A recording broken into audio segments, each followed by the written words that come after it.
Hello everyone, welcome to economics preparation. आपकी आने वाली आगामी परीक्षाओं की बेहतर तैयारी के लिए एक सीरीज शुरू कर रहा हूं, करंट डाटा इंडियन इकोनॉमी की सीरीज। और इस क्रम में ये पहली वीडियो है जिसमें मैं आप सभी के साथ चर्चा करूंगा बजट के बारे में, बजट के ऐसे बिंदुओं के बारे में जहां से सवाल पूछे जाते हैं। इसके बाद जो अगली वीडियो आएगी वो आर्थिक सर्वेक्षण की होगी। फिर उसके बाद हम लोग जैसे कि मल्टी डायमेंशनल पॉवर्टी इंडेक्स हो गया, फिस्कल हेल्थ इंडेक्स हो गया, सस्टेनेबल डेवलपमेंट गोल जो होता है नीति आयोग के द्वारा जो जारी की गई रिपोर्ट, उसमें विभिन्न राज्यों की क्या स्थिति है, और इसके साथ साथ जो अन्य घटनाक्रम भी रहे हैं अर्थव्यवस्था में, उन सभी को छोटे छोटे वीडियो के माध्यम से चर्चा करेंगे। तो अगर आप चैनल पे नए हैं तो सब्सक्राइब करें। ये वीडियो आने वाले UGC net examination, GDC assistant professor, GIC PGT और उत्तराखंड पीजीटी के लिए समान रूप से उपयोगी साबित होंगे। तो बिना ज्यादा टाइम लगाए चलिए शुरू करते हैं। और आज मैं यहाँ पे बजट के बारे में आपसे चर्चा करूंगा। जब भी देखो हम बजट की बात करते हैं तो बजट में जो लंबी चौड़ी बातें होती हैं वो आपको बहुत ज्यादा नहीं पढ़नी होती हैं परीक्षा के दृष्टिकोण से। आपकी परीक्षाओं में सामान्यतः जो सवाल पूछे जाते हैं उस पे हमारा ज्यादा फोकस रहेगा। हालांकि वहां पे हम लोग पहुंचे उससे पहले थोड़ा सा ये भी जानना जरूरी है कि जो बजट प्रस्तुत किया गया 2026-27 के लिए, उसका टोटल साइज क्या रहा। तो अगर बजट की बात करेंगे तो टोटल साइज जो इस बार के बजट का रहा है, आप देख सकते हैं सरकार जो है कुल कितना खर्च करने वाली है और कुल कितनी प्राप्तियां रहने वाली है। अब इसमें अलग अलग देखो राजस्व प्राप्तियों के बारे में दिया गया है, इसके अलावा पूंजीगत प्राप्तियों के बारे में दिया है, और ये भी दिया है कि सरकार जो है कितना इन प्राप्तियों में से टैक्स रेवेन्यू के माध्यम से प्राप्त करेगी, कितना नॉन टैक्स रेवेन्यू के माध्यम से प्राप्त करेगी, इसके साथ साथ कितना उधार से आएगा, कितना किस तरीके से सरकार के पास पैसा आएगा।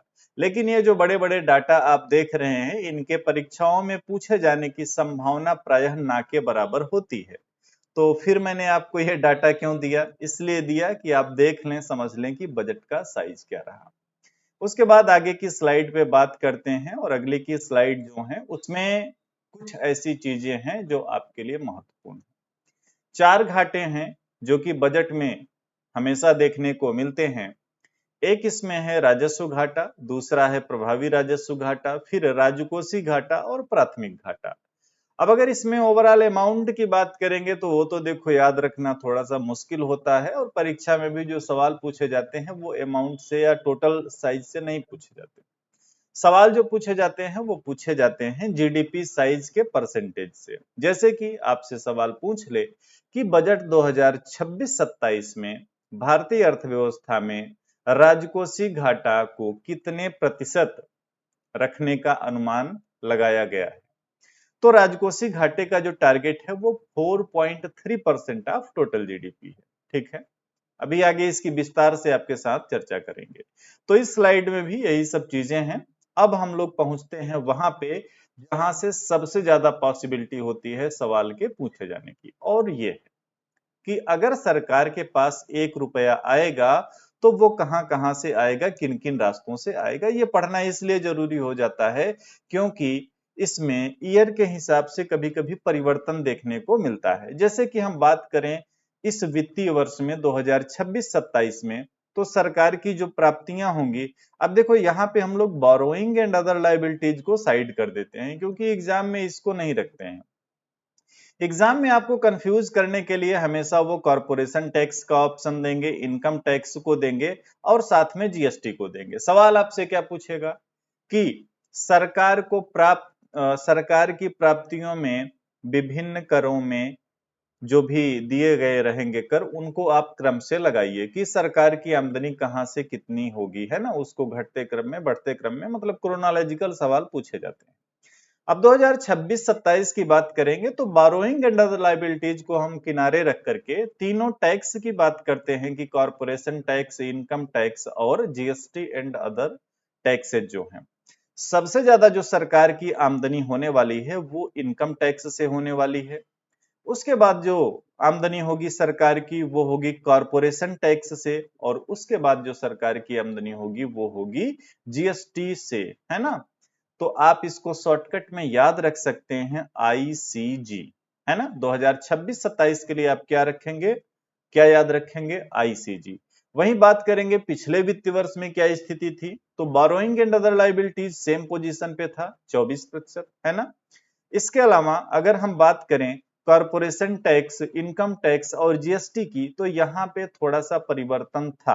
क्या परिवर्तन था, वहां पर आप देखेंगे तो इनकम टैक्स तो नंबर 1 पे वहां पे भी था, है ना, नंबर 1 पे था, लेकिन वहां पे नंबर 2 पोजीशन पे जीएसटी था, है ना, और नंबर 3 पे क्या था, कॉरपोरेशन टैक्स था। तो अगर हम बात करें 2025-26 के लिए, तो ये जो क्रोनोलॉजी वाला क्रम था ये किस प्रकार का हो जाएगा, ये हो जाएगा आईजीसी। तो देखिए थोड़ा सा डिफरेंस है। 25-26 में सरकार की प्राप्तियों में सबसे ज्यादा कहां से प्राप्त हुआ, इनकम टैक्स से, उसके बाद जीएसटी से, उसके बाद कॉरपोरेशन टैक्स से। 26-27 में क्या टारगेट है, सबसे ज्यादा प्राप्तियां होंगी इनकम टैक्स से, उसके बाद कॉरपोरेशन टैक्स से, उसके बाद जीएसटी से। ये थोड़ा सा क्रम जो है वो बदला है, तो ये चीज आपको ध्यान देनी है क्रोनोलॉजिकल टाइप के क्वेश्चंस के लिए। उसके बाद देखो सरकार जो पैसा खर्च करती है वो किधर को खर्च करती है, इससे जो सवाल पूछा जाता है ना वो सामान्यतः जो है हमेशा संबंधित होता है किससे, वो ज्यादातर पूछा जाता है बोले तो सब्सिडी वगैरह से, ब्याज भुगतान से, है ना। तो देखो अब इस सर्किल को अगर आप देखोगे तो एक तो इसमें नंबर 1 पे जो आपको देखने को मिलेगा वो मिलेगा स्टेट शेयर ऑफ टैक्सेज, यानी कि राज्यों को जो करों में हिस्सा दिया जाता है उधर सरकार कितना खर्च कर रही है, 22 पैसे के बराबर या 22%। वहीं पिछले वित्तीय वर्ष में बात करें तो बिल्कुल सेम अमाउंट था 22, है ना। उसके बाद बात करेंगे इंटरेस्ट पेमेंट की, तो 26-27 में इंटरेस्ट पेमेंट का कितना शेयर है, 20% या 20 पैसे, है ना, अगर 1 रुपए को लेके बात करें। 25-26 में कितना था, ये भी जो है 20 पैसे या 20% के बराबर था। तो सवाल ज्यादातर इसी के आसपास मिल जाते हैं। उसके बाद फिर देखो यहाँ पे जो है 2026-27 में ऐसी योजनाएं जो केंद्र के द्वारा चलाई जाती हैं उसके लिए 17% का प्रावधान है या 17 पैसे, वहीं 2025-26 में 16 पैसे का प्रावधान था। तो ज्यादातर सवाल जो है इसी में से आपको मिल जाएंगे कि अगर सरकार 1 रुपए खर्च कर रही है तो उसके खर्च करने का तरीका क्या होगा, ठीक है। उसके बाद आगे बढ़ते हैं। अब इस बजट में देखो कुछ नई नई बातें बताई गई, जैसे कि ये बजट पहली बार कर्तव्य भवन में प्रस्तुत किया गया, तो इसमें 3 बातें की गई, है ना, 3 प्रकार के कर्तव्यों की बातें की गई, है ना, आगे अभी डिटेल में उसको पढ़ेंगे। तो इस बजट में बात की गई विकसित भारत की और समावेशन के साथ महत्वाकांक्षा को संतुलित करने की, है ना, ये हो गया। इस बजट में स्थायित्व पे ध्यान दिया गया है, राजकोषीय अनुशासन पे ध्यान दिया गया है, संधारणीय वृद्धि यानी कि सस्टेनेबल डेवलपमेंट्स पे बात की गई है, ध्यान दिया गया, इन्फ्लेशन को कंट्रोल करने पे ध्यान दिया गया है। तो ये ओवरऑल बातें इस बजट में की गई हैं। और इस बजट में यह ध्यान रखा गया है कि जो हमारे जीडीपी की ग्रोथ रेट रहे वो 7% या उससे अधिक प्राप्त हो, है ना। उसके लिए सरकार का फोकस कहां कहां पे रहेगा, ऊर्जा सुरक्षा पे रहेगा, है ना, महत्वपूर्ण आयात पे कम निर्भरता पे रहेगा, दूरगामी संरचनात्मक सुधारों पे रहेगा, राजकोषीय विवेक पे रहेगा, मौद्रिक स्थिरता पे रहेगा, सार्वजनिक निवेश पे जोर देने का कार्य सरकार के द्वारा किया जाएगा, सरकार के कार्यों से नागरिकों को लाभ प्राप्त हो यहाँ पे भी सरकार का ध्यान रहेगा, घरेलू विनिर्मित क्षमताओं को क्या किया जाएगा, जोर दिया जाएगा, इनको बेहतर बनाया जाएगा। तो इन सभी के माध्यम से सरकार का प्रयास होगा कि हमारे जीडीपी की जो ग्रोथ रेट है वो 7% या उससे अधिक रहे, है ना। अभी कुछ और चीजें आपको पढ़नी है, जैसे कि मैंने आपको बताया कि इस बजट में 3 कर्तव्यों की बात की गई थी, जिसमें ये हो गया आपका पहला कर्तव्य, ये हो गया दूसरा कर्तव्य और ये हो गया तीसरा। पहले कर्तव्य में बात की गई कि आर्थिक विकास को गति प्रदान कराना है और उसे धारणीय रखना है ना, सस्टेनेबल ग्रोथ की बात की गई। दूसरे में क्या रखा, दूसरा कर्तव्य क्या कि हमारे लोगों की आकांक्षाओं को पूरा करना, यानी जो देश के लोग हैं उनकी जो उम्मीदें हैं सरकार उनको पूरा करे, उन उम्मीदों पे सरकार खरी उतरे। तीसरा कर्तव्य क्या? सबका साथ सबका विकास का सपना पूरा हो।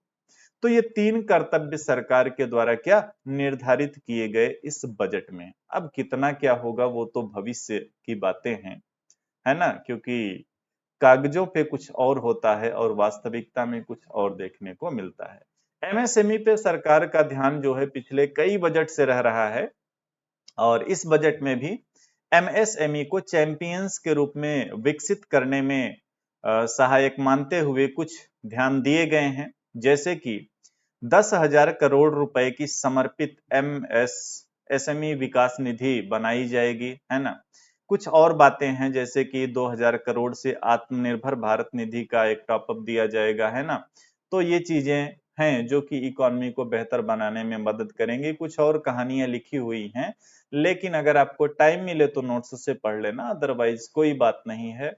हमेशा से जो सवाल पूछे जाते हैं वो बहुत ही क्लियर कट होते हैं। अब इस बजट में देखो एक और बात की गई 16वें वित्त आयोग की, जिसकी चर्चा मैं आपसे अगले वीडियो में करूंगा, मतलब अगले के अगले किसी वीडियो में करूंगा, जहां पे मैं आपको 15वें वित्त आयोग और 16वें वित्त आयोग दोनों को कंपेयर करके बताऊंगा और ये बताऊंगा कि आपकी परीक्षा के लिए क्या महत्वपूर्ण है। थोड़ा सा ये जान लेते हैं। वैसे आपको पता भी होगा कि 16वें वित्त आयोग ने बिल्कुल 15वें वित्त आयोग की तरह क्या किया है, 41% कर का जो हिस्सा है राज्यों के साथ साझा करने का सुझाव दिया है, ठीक है ना। कुछ जो क्या कहते हैं, जो डिवॉल्यूशन फार्मूला होता है कि राज्यों को किस आधार पे कितना मिलेगा, उसमें कुछ परिवर्तन किए गए हैं, जिसकी मैं आपको फाइनेंस का जो लेक्चर होगा फाइनेंस कमीशन का, उसमें मैं उसकी चर्चा करूंगा, है ना। जैसे कि जीएसडीपी को ऐड किया गया इस बार 16वें वित्त आयोग में, टैक्स एफर्ट को हटा दिया गया। तो ये ओवरऑल चीजें मैं आपको आगे बताऊंगा।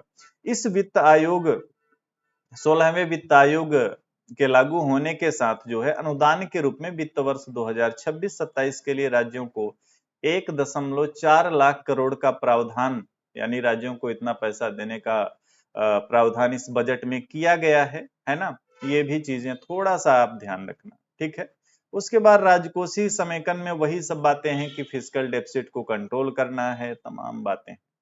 घाटे की प्रवृत्ति, अभी शॉर्ट में मैंने आपसे थोड़ा सा चर्चा किया था फिस्कल डेफिसिट के बारे में, रेवेन्यू डेफिसिट के बारे में, प्राइमरी डेफिसिट के बारे में और इफेक्टिव रेवेन्यू डेफिसिट के बारे में।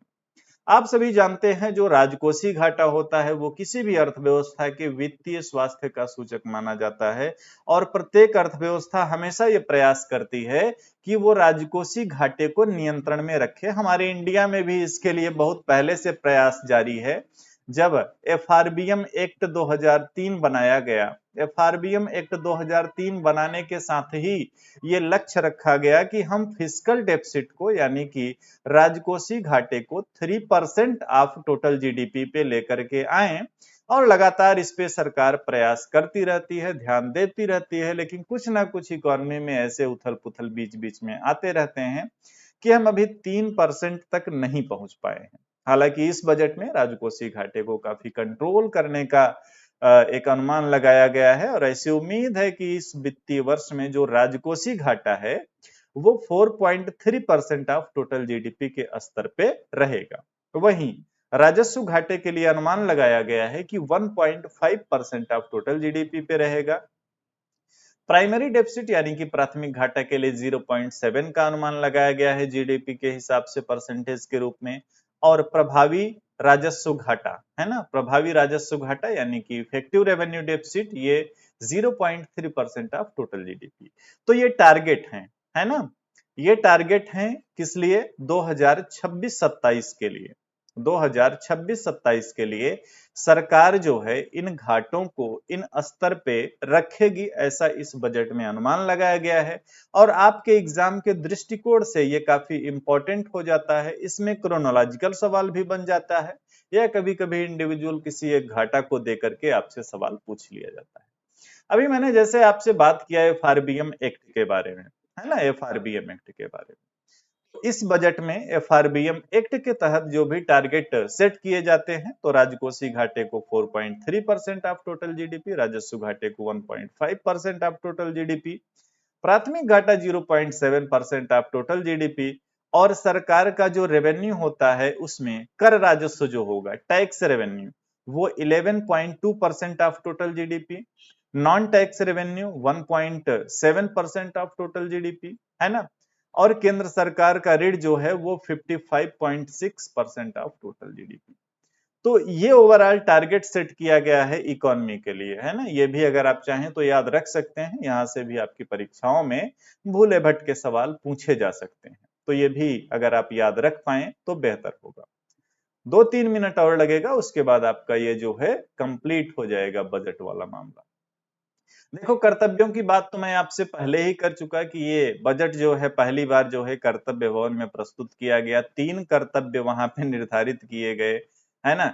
और इन कर्तव्यों के बारे में मैंने अभी आपसे चर्चा किया कि accelerate and sustain economic growth, है ना। ओवरऑल ये बातें मैं आपसे कर चुका हूं, तो यहाँ पे जो है उसको दोबारा बोलने की जरूरत नहीं। हाँ, कुछ और पॉइंट है जो मैंने आपको जो है पढ़ने के लिए यहाँ पे शामिल किया हुआ है, जैसे मेगा टेक्सटाइल पार्क्स, इनकी बात की गई इस बजट में। कभी कभी सवाल इस तरीके के आपसे पूछ लिए जाते हैं परीक्षाओं में।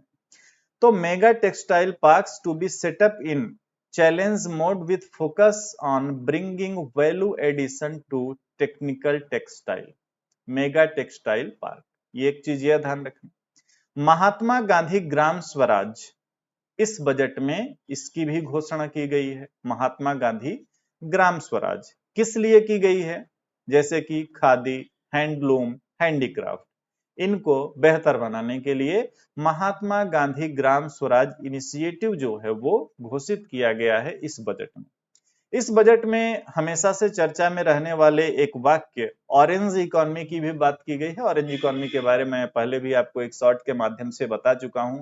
ऑरेंज इकोनॉमी क्या होती है, अर्थव्यवस्था में जब नए नए प्रयोगों के द्वारा या क्रिएटिविटी के द्वारा जो है रेवेन्यू के सोर्सेज बनाए जाएं, तो वो ऑरेंज इकोनॉमी के तहत कहा जाता है ना। तो इस बजट में ऑरेंज इकोनॉमी को भी ध्यान में रखते हुए कुछ घोषणा की गई है। Indian institute of creative technology Mumbai to be provided support in setting up visual effect, gaming and comics content creator labs in 15,000 secondary school and 500 colleges. तो सरकार जो है ऑरेंज इकोनॉमी पे ध्यान दे करके कुछ घोषणाएं यहाँ पे की है। उसके बाद एक और महत्वपूर्ण बात मुझे लगी जो आपको जानना चाहिए कि भारत विस्तार, है ना। अब ऐसे सवाल आपसे परीक्षाओं में पूछ लिए जाते हैं, और ये तो आपसे फुल फॉर्म भी पूछ सकते हैं, है ना। तो पहली चीज तो ये समझना कि विस्तार का फुल फॉर्म क्या होगा। भारत तो भारत हो गया, विस्तार क्या, virtually integrated system to access agriculture resources, है ना। अब इसमें क्या करेगा सरकार, जो है लॉन्च करेगी भारत विस्तार। किस लिए, ध्यान से सुनना, a multilingual AI tool to integrate the AgriStack portals and the ICR package on agriculture practices with AI system। तो ये आपका ओवरऑल भारत विस्तार हो गया। विस्तार का जो फुल फॉर्म दिया है इसको जरूर याद रखना, क्योंकि ऐसे सवाल आपसे परीक्षाओं में पूछे जा सकते हैं। तो देखो, बजट में जो मेन मेन बातें थी वो मैंने आपको बता दिया। वैसे तो बजट में काफी कुछ होता है, लेकिन मुझे लगता है कि सवाल इसी के आसपास आपसे पूछा जाएगा। और एक बहुत ही मोस्ट प्रोबेबल क्वेश्चन है जो मनरेगा का, आप ये कहें ना मनरेगा को जो है बंद कर दिया जाएगा, उसकी जगह एक नई योजना वीबी रामजी योजना जो है वो शुरू की गई है। तो उसको लेकर के बजट में क्या बातें हैं वो आपको अलग से एक वीडियो मिलेगी, जिसमें मनरेगा के बारे में भी कुछ जानकारी होगी और इस नई योजना के बारे में भी जानकारी होगी। ये योजना संपूर्ण देश में किस डेट से लागू हो रही है ये भी बता दूंगा। इस बजट में कितना फंड एलोकेशन किया गया है नई योजना के लिए वो सब भी बता दूंगा। तो वो भी एक मोस्ट प्रोबेबल टॉपिक है जहां से आपसे सवाल जो है वो पूछे जा सकते हैं। बजट में मेरे हिसाब से इससे ज्यादा कुछ आपसे नहीं पूछा जाएगा।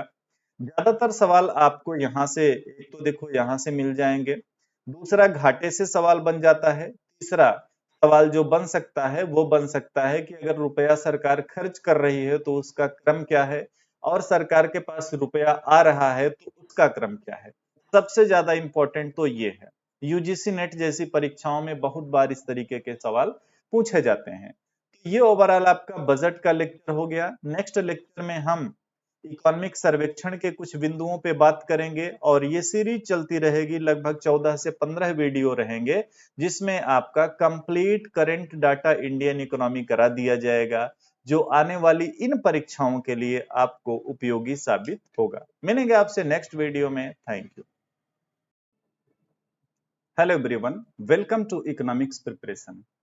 करंट डाटा इंडियन इकोनॉमी की जो सीरीज मैंने शुरू किया हुआ है, उस क्रम में आज ये दूसरी वीडियो है। इस वीडियो में आर्थिक सर्वेक्षण 2025-26 के उन महत्वपूर्ण बिंदुओं पे हम लोग चर्चा करेंगे जहां से आपके परीक्षाओं में सवाल पूछे जाते हैं या पूछे जाने की उम्मीद होती है। देखो, जब हम आर्थिक सर्वेक्षण की बात करते हैं ना, तो इसमें सबसे जो मेन बात है आपको ये जानना है कि आर्थिक सर्वेक्षण में सरकार की विशेषताएं बताई जाती है। इसके साथ ही साथ आप ये भी समझिए कि आर्थिक सर्वेक्षण जो रहेगा उसमें पिछले वित्तीय वर्ष में सरकार की क्या उपलब्धियां रही हैं, जो भी टारगेट बनाए गए थे बजट को प्रस्तुत करते टाइम, तो उस टारगेट को कहां तक जो है अचीव किया गया है, इन सभी मुद्दों के बारे में आर्थिक सर्वेक्षण में जानकारी दी जाती है। इस क्रम में आर्थिक सर्वेक्षण 2025-26 को जब हम देखेंगे तो उसमें कुछ महत्वपूर्ण ऐसे बिंदु हैं जहां पे ध्यान देना जरूरी हो जाता है। जैसे कि यहाँ पे आप देखिए, जीडीपी ग्रोथ रेट को लेकर के जो अनुमान लगाया गया वित्तीय वर्ष 2025-26 के लिए, है ना, 25-26 के लिए जो अनुमान लगाया गया है, एक मिनट, ये पेन क्यों नहीं वर्क कर रहा है, वेट, चलो भाई, हाँ अब वर्क करने लगा। तो यहाँ पे आप देख सकते हैं वित्तीय वर्ष 2025-26 के लिए जो जीडीपी ग्रोथ रेट का अनुमान लगाया गया है, वो लगाया गया है 7.4%। अभी वित्तीय वर्ष 2026-27 चल रहा है, ये भी आप सभी को पता होगा, इसमें बहुत ज्यादा बताने वाली बात तो कुछ है नहीं। अब 31 मई 2026 को Q4 का फाइनल डाटा आएगा, और उसके बाद फिर ये देखने को मिलेगा कि जो ग्रोथ रेट का अनुमान लगाया गया है वो कहां तक अचीव हुआ, है ना। तो टारगेट क्या, 7.4%। और वित्तीय वर्ष 2026-27 के लिए इकोनॉमिक सर्वे में ऐसा अनुमान लगाया गया है कि हमारे जीडीपी की जो ग्रोथ रेट रहेगी वो 6.8 से लेकर के 7.2 के बीच रहेगी, ऐसा अनुमान लगाया गया है। और ये चीजें धीरे धीरे समझ में आने लगेंगी जब एक दो क्वार्टर का डाटा आ जाएगा सामने। ठीक है, तो एक तो ये इंपॉर्टेंट पॉइंट है जहां से आपके परीक्षा में सवाल पूछा जा सकता है। उसके बाद एग्रीकल्चर सेक्टर में आ जाइए। एग्रीकल्चर सेक्टर में जो अनुमान लगाया गया है ग्रोथ रेट का, है ना, 25-26 के लिए, वो 3.1% का लगाया गया है। ठीक है, इंडस्ट्रियल सेक्टर में यानी कि औद्योगिक क्षेत्र में 6.2% का, और सेवा क्षेत्र में 9.1% का ये अनुमान लगाए गए हैं। इसी आर्थिक सर्वेक्षण में हमारे देश का विदेशी मुद्रा भंडार जो है उसके बारे में बताया गया कि 701 बिलियन डॉलर, ये कब का था, 16 जनवरी 2026 का डाटा था। तो आप इसको ऐसे कह सकते हैं कि जनवरी 2026 तक अगर देश का विदेशी मुद्रा भंडार आपसे पूछा जाए तो उसमें आप कह सकते हैं कि 701 बिलियन डॉलर, ऐसा आर्थिक सर्वेक्षण कहता है। ठीक है, घाटा वगैरह को लेकर के आगे बात करूंगा। अब ये जो स्लाइड आप देख रहे हैं ये है आपकी परीक्षा के दृष्टिकोण से काफी महत्वपूर्ण स्लाइड। अभी हाल ही में उत्तर प्रदेश में जो असिस्टेंट प्रोफेसर का एग्जाम हुआ था उसमें यहां से एक सवाल पूछा गया था। इसमें क्या है, इसमें है भारत ने पिछले कुछ वर्षों में किन किन देशों के साथ आर्थिक समझौते किए हैं, है ना। अब उसमें कुछ एफटीए हैं, कुछ अन्य तरीके के समझौते भी हैं। जैसे 2021 में भारत का मॉरिशस के साथ समझौता हुआ था व्यापार को लेकर के, तो उसे बोला गया CECPA, CECPA, ठीक है। उसके बाद 2022 में यूएई के साथ जो समझौता हुआ था उसको बोला गया CEPA, और यहीं से आपका यूपी के असिस्टेंट प्रोफेसर में एक सवाल पूछा गया था, ठीक है। ऑस्ट्रेलिया से जो समझौता होता है 2022 में वो था ECTA। तो एक तो ये याद रखेंगे कि किस देश के साथ कौन सा समझौता हुआ है, किस वर्ष में हुआ है, और ये याद रखना, जैसे यूएई के साथ CEPA, ऑस्ट्रेलिया के साथ ECTA, उसके बाद यूके के साथ CETA, ये 2025 में है ना, 2025 में। ओमान के साथ CEPA, ये भी 2025 में। न्यूजीलैंड के साथ FTA 2025 में, FTA आप सभी को पता है ना, फ्री ट्रेड एग्रीमेंट। उसके बाद यूरोपीय यूनियन के साथ FTA, इस पे बातें चल रही हैं। ऑस्ट्रेलिया के साथ समझौता CECA, ये भी एक समझौता ऑस्ट्रेलिया के साथ हुआ है ना। श्रीलंका के साथ ETCA, पेरू के साथ FTA, और चिली के साथ CEPA, और यूएसए के साथ जो है द्विपक्षीय व्यापार समझौता हुआ एक, है ना। तो ये जो है कुछ समझौते हैं जो अन्य अन्य देशों के साथ पिछले कुछ वर्षों में किए गए हैं, जैसे कोरिया के साथ CEPA, है ना। आसियान देशों के साथ AITIGA, है ना। तो ये वो समझौते हैं जो भारत के अन्य देशों के साथ पिछले कुछ वर्षों में किए गए हैं, और ये आपको जितना संभव हो उसके याद रखना इसलिए जरूरी है क्योंकि ये चर्चा में रहते हैं, आर्थिक सर्वेक्षण में भी इसकी बात की गई, इसलिए यहां से सवाल पूछा गया, और हो सकता है आने वाली किसी परीक्षा में यहां से सवाल आगे भी पूछ लिया जाए। आगे बढ़ते हैं, ये स्लाइड इंपॉर्टेंट थी जो मैंने आपको बता दिया। जीएसटी का जो 2.0 आया, यानी कि जो जीएसटी का सेकेंड जनरेशन का रिफॉर्म आया, ये काफी महत्वपूर्ण है ना। और इसमें क्या किया गया, इसमें जो अभी तक 4 प्रमुख संरचनाएं चल रही थी जीएसटी की, 5, 12, 18, 28, तो उसमें 12 और 28 को समाप्त कर दिया गया। तो अभी एक तो 5% है और एक 18% है। 40% भी लगता है, जैसे कि लग्जरी गुड वगैरह पे या कुछ बड़े, है ना, बड़ी चीजों पे। और एक इसमें आप 3% पढ़े होंगे जो कि गोल्ड के क्रय और विक्रय पे लगता है। तो ओवरऑल जीएसटी के अगर रेट से बात की जाए तो 5 और 18 ये प्रमुख हैं, 40% भी कुछ वस्तुओं पे और 3% गोल्ड पे, ठीक है ना। अब इसमें क्या होगा, कैसे होगा, अब उस समय सरकार ने अनुमान लगाया कि भाई हम रेट को जीएसटी में जो सुधार कर रहे हैं इससे जो है इकोनॉमी में डिमांड क्रिएट होगी, तमाम चीजें थी, वो बहुत ज्यादा मायने नहीं रखती। उसके बाद राजस्व में निरंतर वृद्धि और प्रत्यक्ष कर आधार का विस्तार, ऐसा आर्थिक सर्वेक्षण में बताया गया कि सकल कर राजस्व में प्रत्यक्ष करों के हिस्से में वृद्धि देखने को मिली, ठीक है ना। तो प्रत्यक्ष यानी कि डायरेक्ट टैक्स का जो है शेयर वो बढ़ा, ये भी याद रखना है आपको। पेंशन के बारे में कुछ बातें बताई गई। अब यहाँ पे देखो कंपेयर कर दिया गया है, कंपेयर कहां से किया गया है, कंपेयर किया गया है वित्तीय वर्ष 2016 से और वित्तीय वर्ष 2025। यहाँ पे आप 2016 और यहाँ पे 2025, ठीक है। अब बताया गया कि 2016 में अटल पेंशन योजना में जो सब्सक्राइबर्स थे, यानी इस पेंशन योजना को लेने वाले जो लोग थे, वो 24.6 लाख थे। आज के टाइम में यानी 2025 तक पहुंचते पहुंचते अटल पेंशन योजना के सब्सक्राइबर्स की संख्या जो है वो 641.3 लाख पहुंच चुकी है।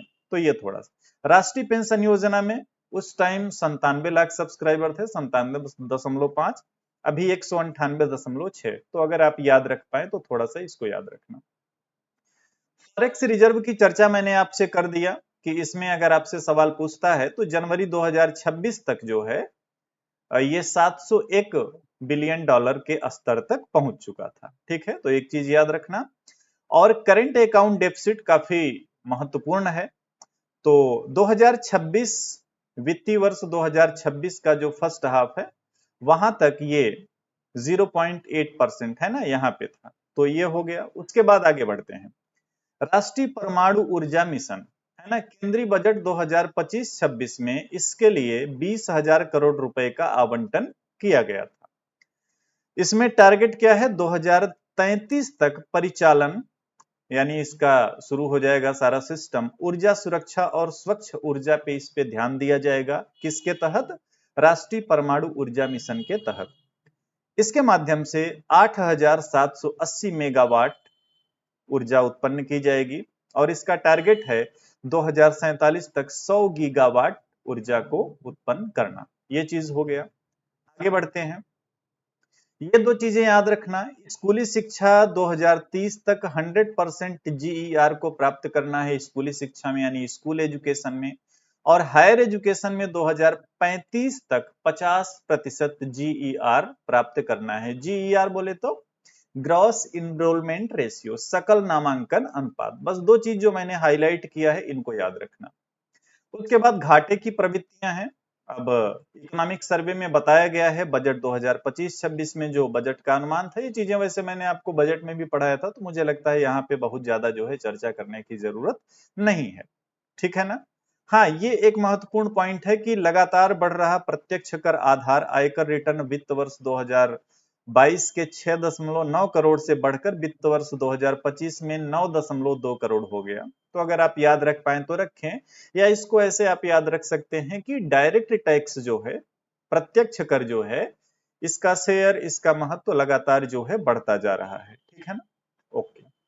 विदेशी मुद्रा भंडार की चर्चा कर दिया, जीडीपी ग्रोथ रेट की चर्चा कर दिया कि 2025-26 के लिए अनुमान क्या है और 26-27 के लिए 6.8 से 7.2 के बीच जो है अनुमान है कि हमारे जीडीपी की ग्रोथ रेट इतना रहेगी। तो ये भी उम्मीद है कि आप जो है आसानी से याद रखेंगे, और मैं तो ये कहता हूं कि ये चीजें आपको पहले से याद हुई होंगी, है ना? अब थोड़ा सा एग्रीकल्चर सेक्टर की बात करते हैं।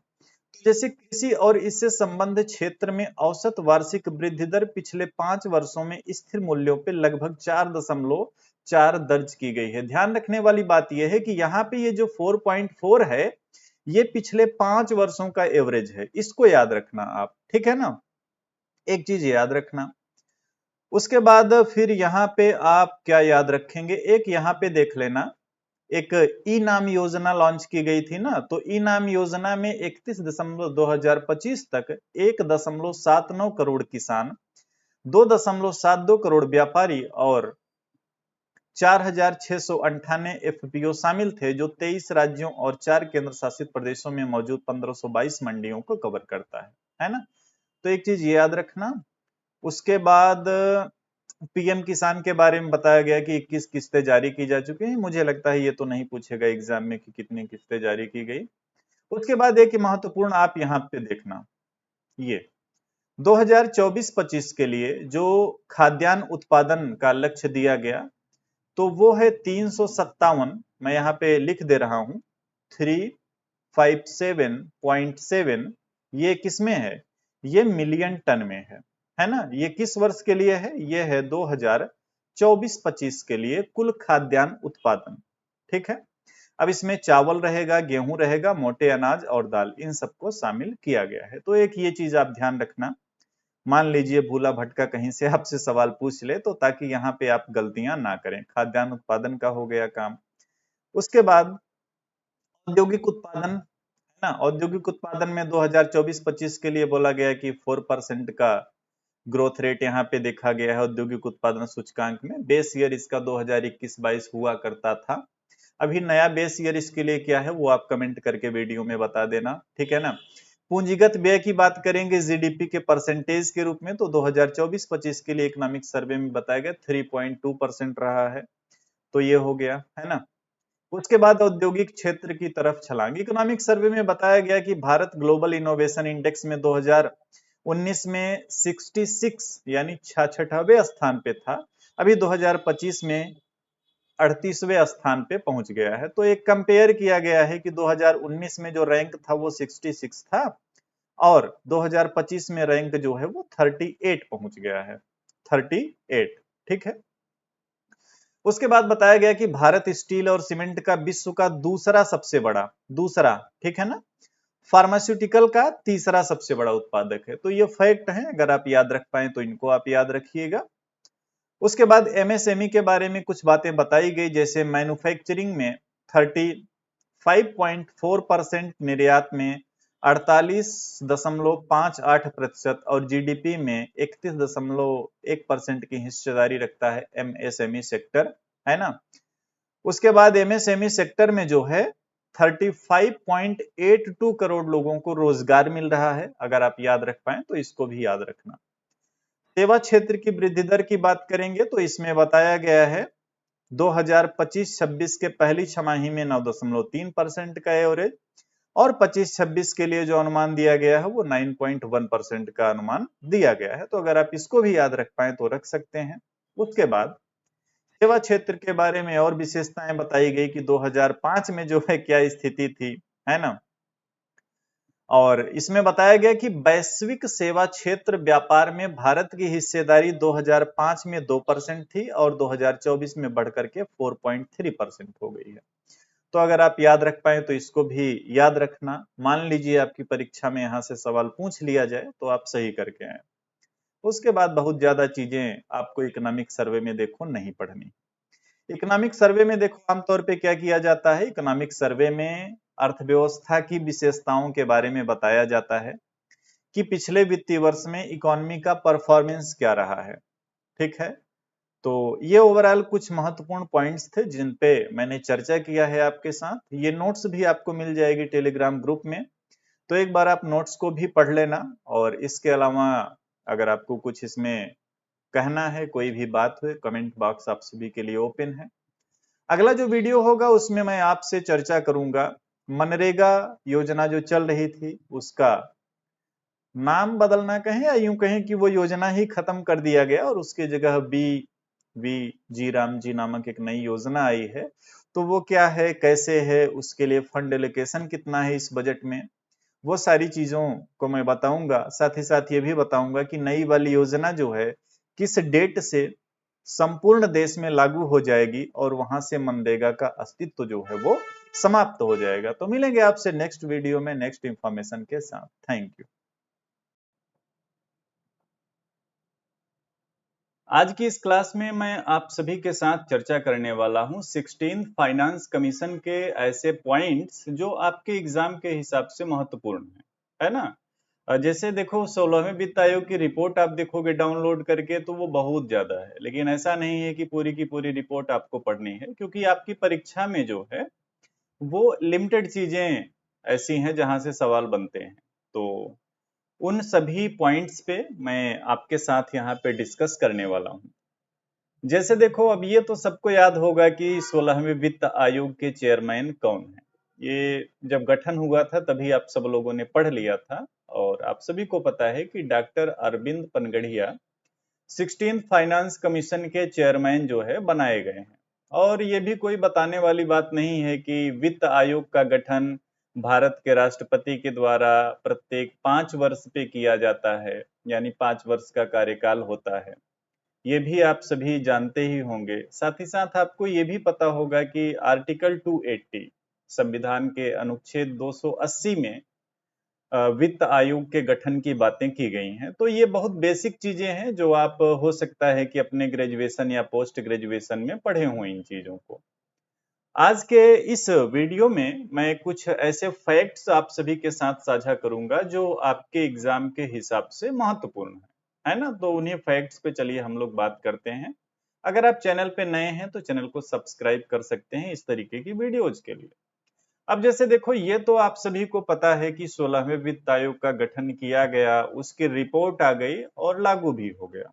लेकिन मान लो कि आपसे सवाल पूछ लिया जाए कि वो कौन सी डेट थी जिस डेट को 16वें वित्त आयोग का गठन किया गया था। तो हो सकता है आप में से कई लोगों को ये बात पता हो और कई लोग हो सकता है कि उनको इस फैक्ट के बारे में जानकारी ना हो। तो डेट याद रखना 31 दिसंबर 2023, है ना। 31 दिसंबर 2023 को भारत के राष्ट्रपति के द्वारा, जैसा कि मैंने आपको बताया कि राष्ट्रपति ही इसका गठन करता है। आर्टिकल मैंने आपको बता दिया है कि 280 होता है संविधान के अनुच्छेद 280 के तहत जो है प्रत्येक 5 वर्ष पे वित्त आयोग का गठन किया जाता है। ये चीजें आपको पता है। तो एक तो फैक्ट ये बन गया कि 31 दिसंबर 2023 को 16वें वित्त आयोग का गठन किया गया था। चेयरमैन कौन है? अभी आपको बताया था, अरविंद पनगड़िया, डॉक्टर अरविंद पनगड़िया। ये वही अरविंद पनगड़िया हैं जो नीति आयोग के उपाध्यक्ष थे, है ना? ये भी आपको पता होगा। अब जब आयोग का गठन कर दिया गया था, उसके बाद आयोग के पास ये जिम्मेदारी थी कि आयोग जो है एक पूरी अपनी रिपोर्ट बनाए और केंद्र सरकार को ये बताए कि केंद्र सरकार के पास जो भी टैक्स के द्वारा रेवेन्यू कलेक्ट होता है, उसमें स्टेट को कितना प्रतिशत शेयर दिया जाएगा, या आप यूं कहें कि राज्यों के साथ कितना प्रतिशत करों का बंटवारा किया जाएगा। तो प्रत्येक वित्त आयोग की तरह इन्होंने भी जो है पूरा अपना प्रोफार्मा तैयार किया और फाइनली इन्होंने रिपोर्ट को प्रस्तुत किया। कब प्रस्तुत किया?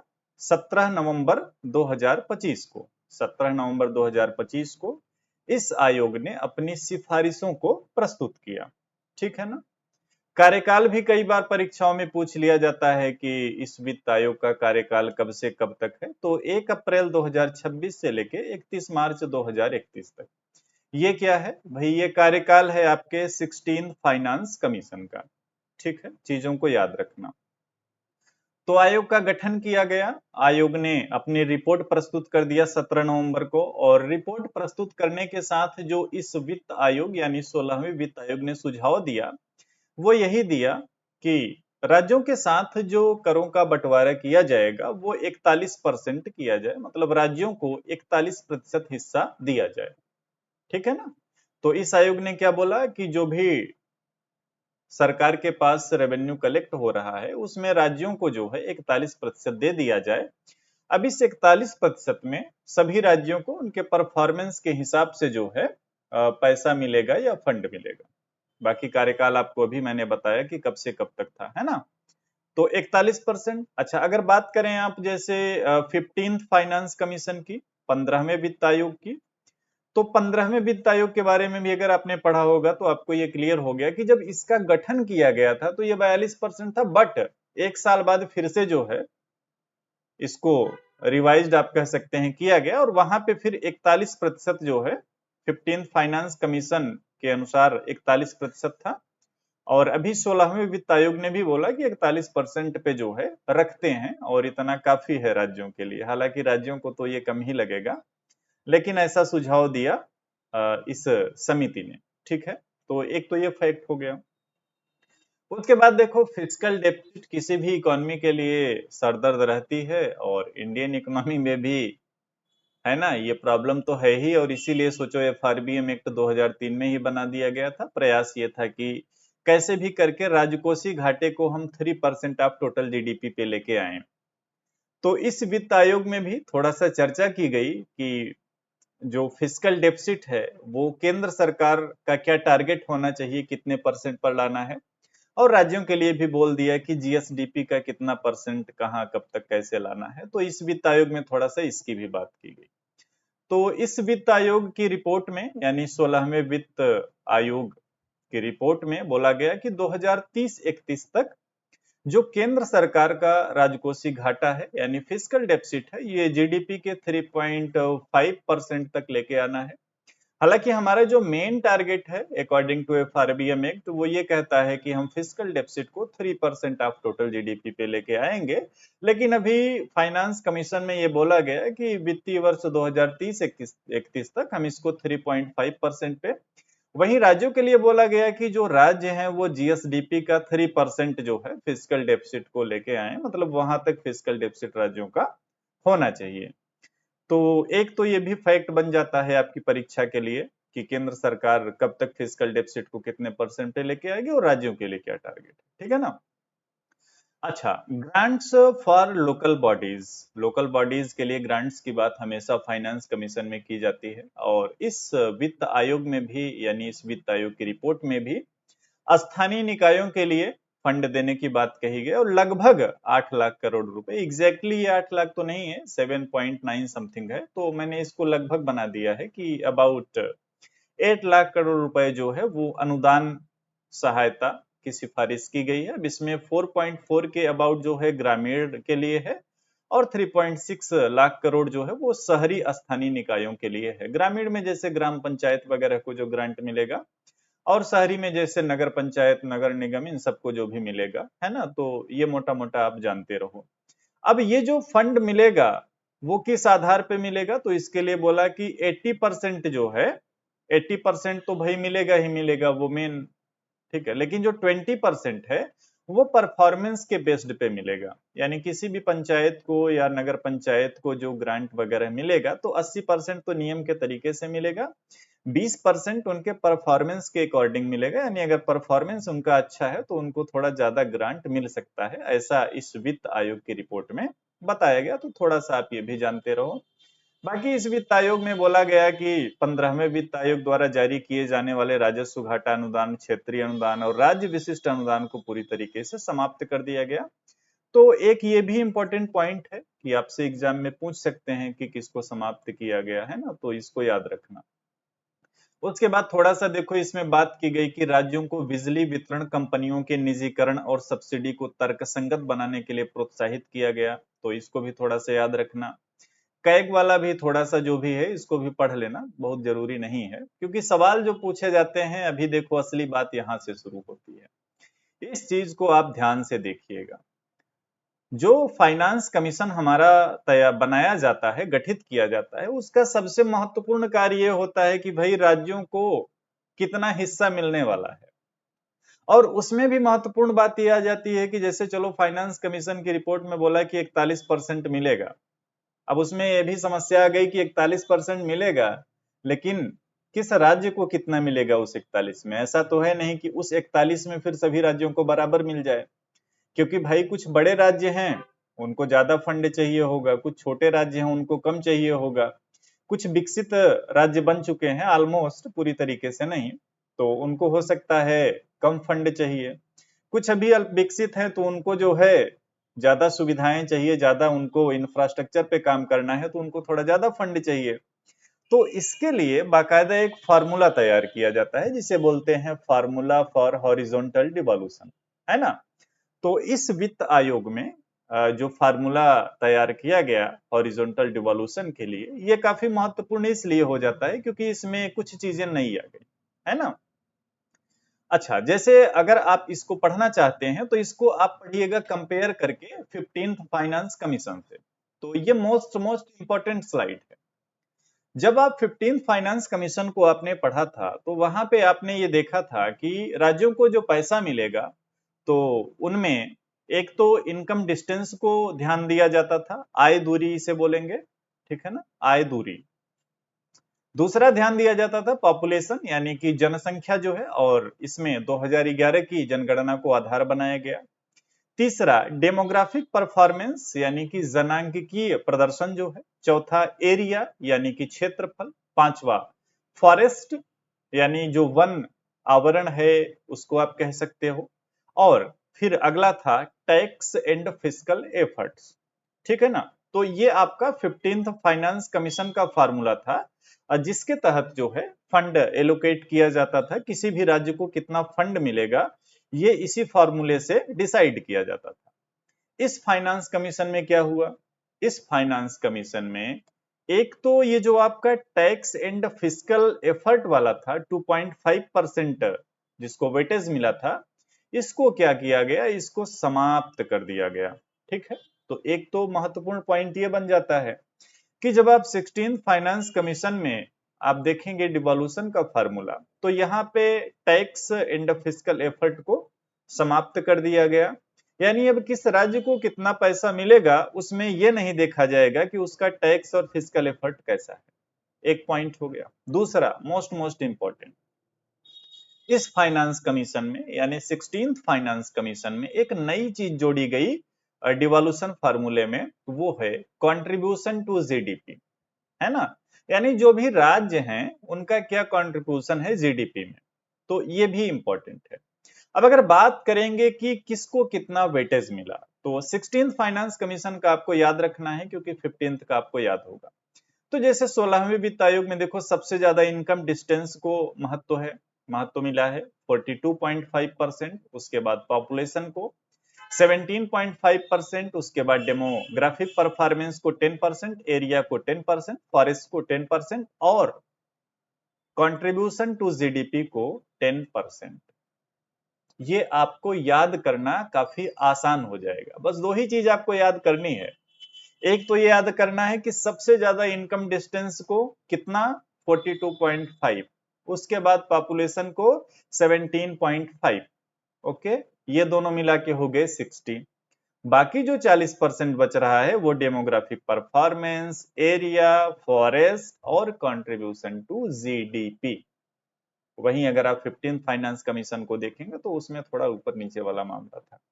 ये याद करना आपको ज्यादा आसान है, तो एक तो याद रखना। अच्छा, अब आ जाओ बैक वाली स्लाइड पे। यहाँ पे प्रॉपर आप ये ध्यान रखना कि जो हॉरिजॉन्टल डिवोल्यूशन का फार्मूला है वो क्या है। तो पॉपुलेशन को कितना वेटेज, अभी मैंने आपको बताया 17.5%।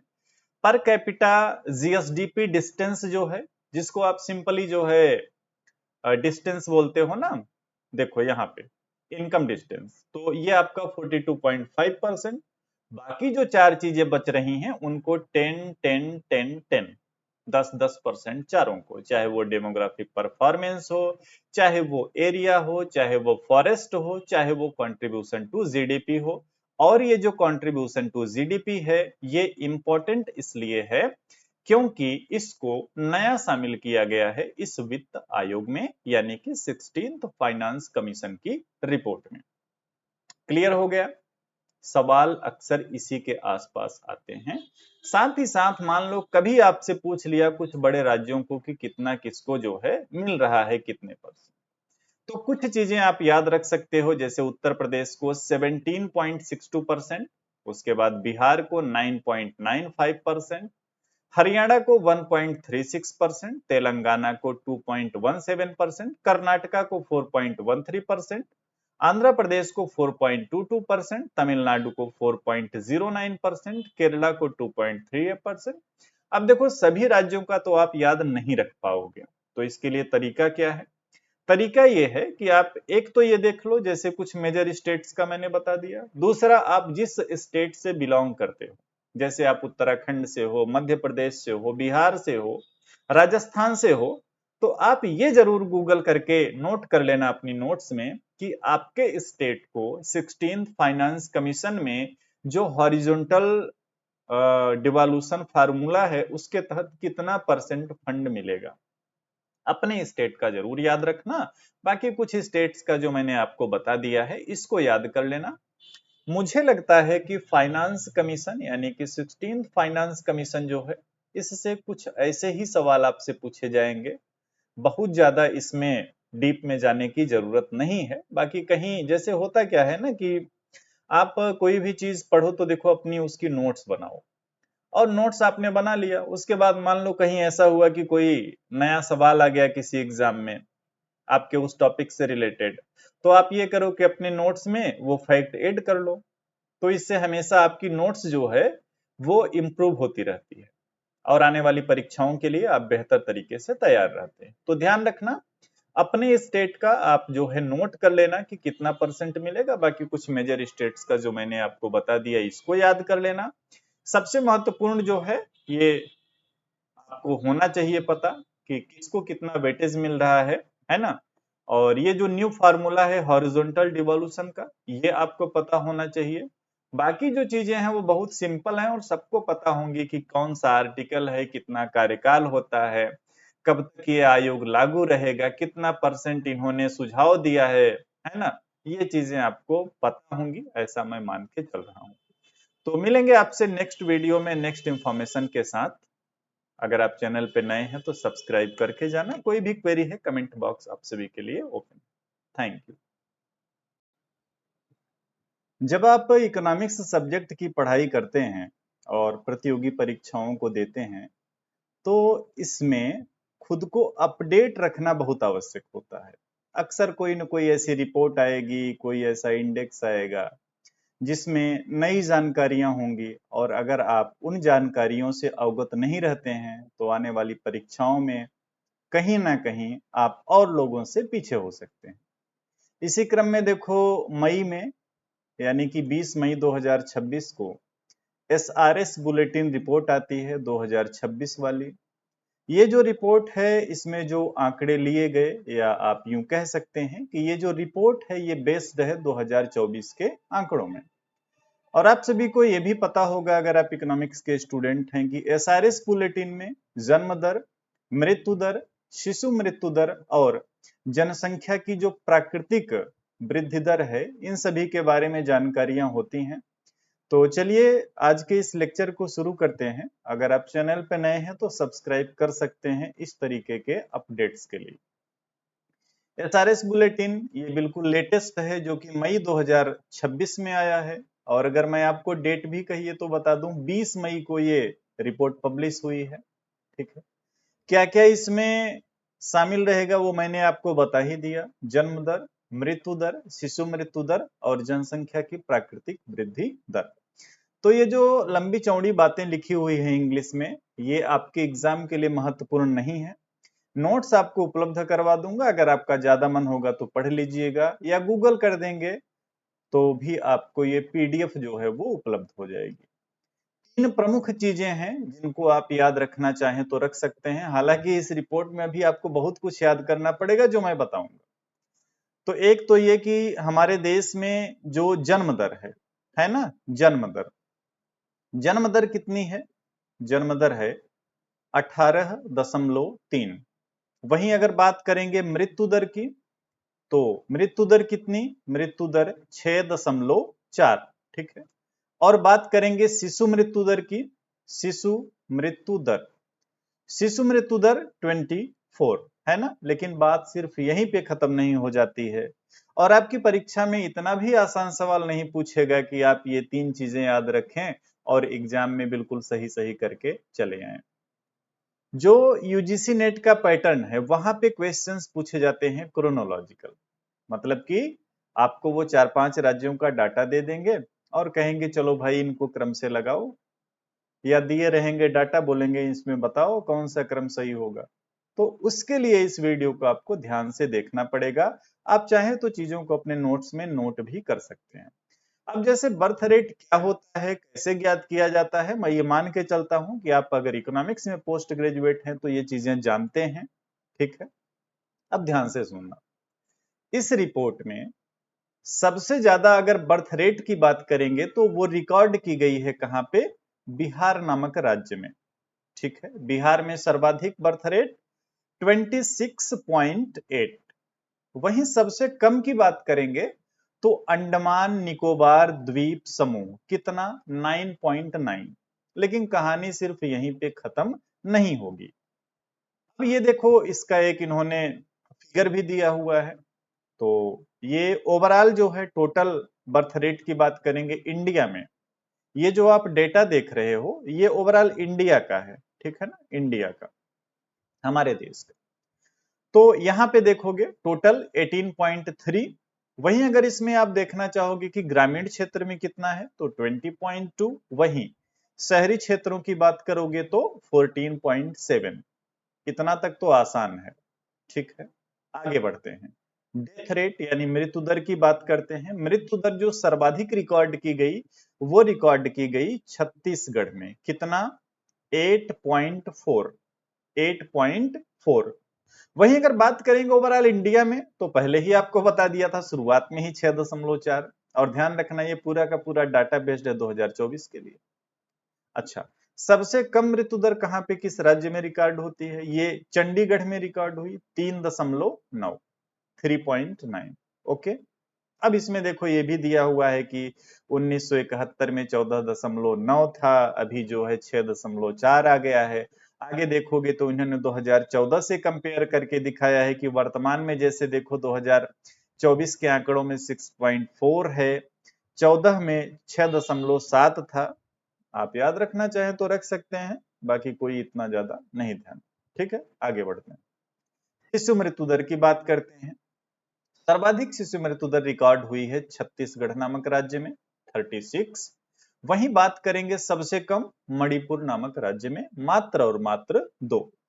आगे जो फिगर है इसमें दिखाया गया कि 2014 में जो IMR था इंडिया लेवल पे वो 39 था, अभी देखेंगे 24 है। यहां तक भी चीजें आप समझ गए होंगे। अब इस क्लास की असली कहानी शुरू होती है यहां पे, जहां पे आपको birth rate, death rate, natural growth rate और इन्फेंट मोर्टेलिटी रेट के बारे में चीजें दिया हुआ है। बर्थ रेट क्या होता है आप जानते हैं, डेथ रेट क्या होता है आप जानते हैं। नेचुरल ग्रोथ रेट में अगर आप कंफ्यूज हैं तो समझ लीजिए, ये जनसंख्या की प्राकृतिक वृद्धि दर है, जिसमें जन्म दर और मृत्यु दर के अंतर को देखा जाता है। जन्म दर से मृत्यु दर निकाल देंगे तो नेचुरल ग्रोथ रेट प्राप्त होती है। आपकी परीक्षाओं में जो ज्यादातर सवाल पूछे जाते हैं वो बर्थ रेट के क्रोनोलॉजी से, डेथ रेट के क्रोनोलॉजी से या इन्फेंट मोर्टेलिटी रेट के क्रोनोलॉजी से। नेचुरल ग्रोथ रेट से सवाल नहीं आते, इन्हीं को फोकस करना है। सबसे पहले मैंने आपको बताया कि इंडिया में बर्थ रेट 18.3 रिकॉर्ड हुई है, डेथ रेट 6.4 रिकॉर्ड हुई है और infant mortality rate it means IMR 24 record की गई है। अलग अलग राज्यों का डाटा आपको दिया है। ये आंकड़े देख के आपको डर लग सकता है, आप कंफ्यूज हो सकते हैं, आपको ये लगेगा कि कैसे याद रख पाएंगे, लेकिन जो पेपर बनाता है वो थोड़ा सा आपके लिए उदार हो जाता है। वो ज्यादातर सवाल ऐसे बनाते हैं जिसमें टॉप 5 या बॉटम 5 उन्हीं से रिलेटेड क्वेश्चंस आपसे पूछे जाते हैं।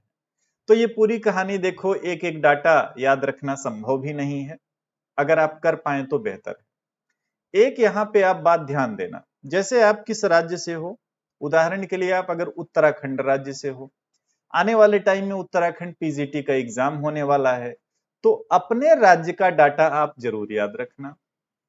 ठीक है, अपने राज्य का। आप मध्य प्रदेश से हो, मध्य प्रदेश में देख लेना बर्थ रेट कितनी रिकॉर्ड हुई, डेथ रेट कितनी रिकॉर्ड हुई और IMR की क्या स्थिति है।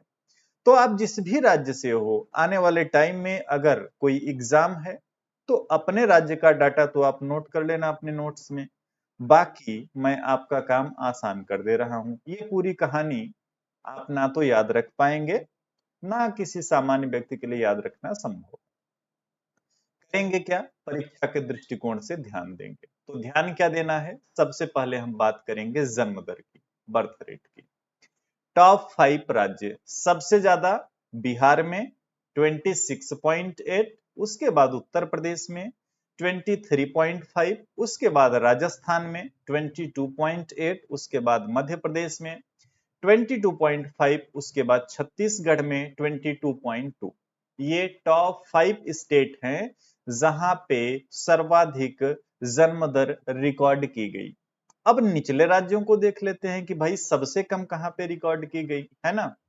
तो देखो, अंडमान में, अंडमान निकोबार द्वीप समूह जो है 9.9, उसके बाद गोवा में 10.7, चंडीगढ़ में 10.9, केरल में 11.1, तमिलनाडु में 11.6।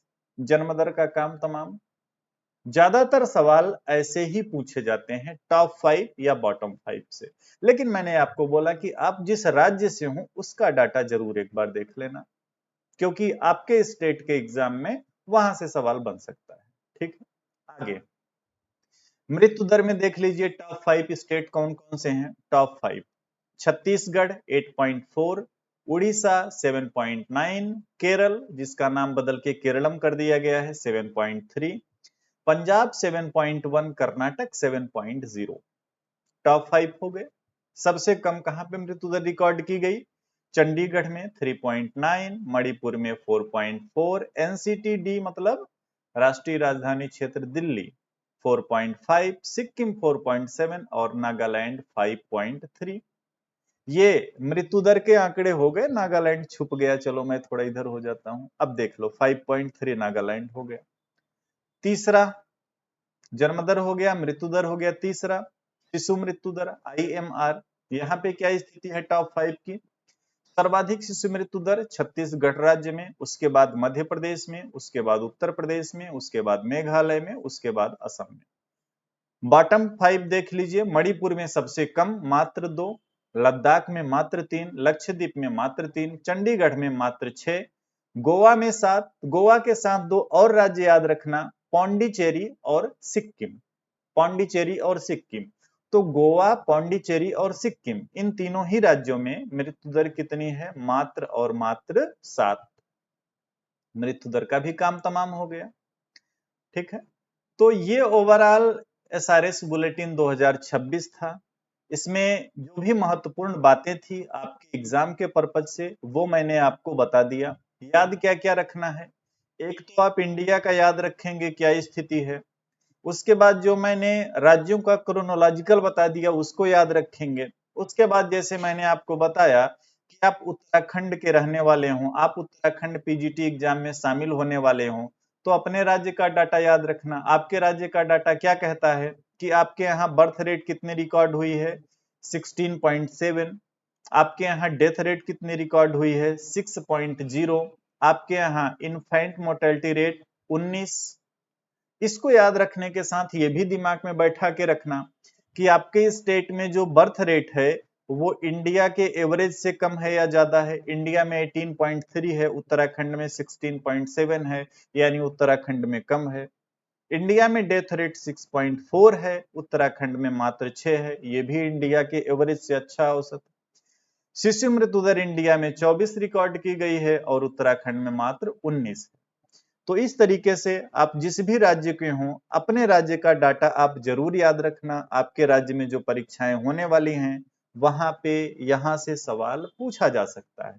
बाकी ओवरऑल यूजीसी के अकॉर्डिंग मैंने आपको बता दिया कि यूजीसी नेट में क्या पूछा जा सकता है। वो ज्यादातर क्रोनोलॉजिकल सवाल पूछते हैं, और क्रोनोलॉजिकल क्वेश्चन के लिए आपको टॉप 5 बॉटम 5 याद रखना पड़ेगा, चाहे वो शिशु मृत्यु दर का हो, चाहे मृत्यु दर का हो, चाहे जन्म दर का हो।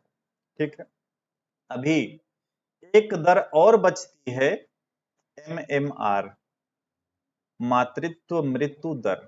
इसके लिए भी एसआरएस बुलेटिन ने एक अलग से जो है डाटा जारी किया है, डाटा का बुलेटिन जारी किया है। तो किसी एक वीडियो में मैं उसकी भी आपके साथ चर्चा कर लूंगा कि किस राज्य में मातृत्व मृत्यु दर की क्या स्थिति है, ओवरऑल इंडिया की क्या स्थिति है, ताकि आने वाली परीक्षाओं के लिए आप खुद को बेहतर तरीके से तैयार कर सकें। मिलेंगे आपसे नेक्स्ट वीडियो में। Thank you.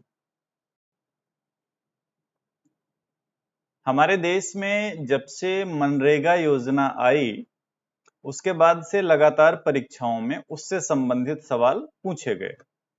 और अभी हाल ही के दिनों में आपने देखा होगा कि मनरेगा योजना को अब बंद करने का निर्णय लिया गया है और उसके जगह एक नई योजना शुरू की जा रही है जिसका नाम है बीबीजी रामजी योजना।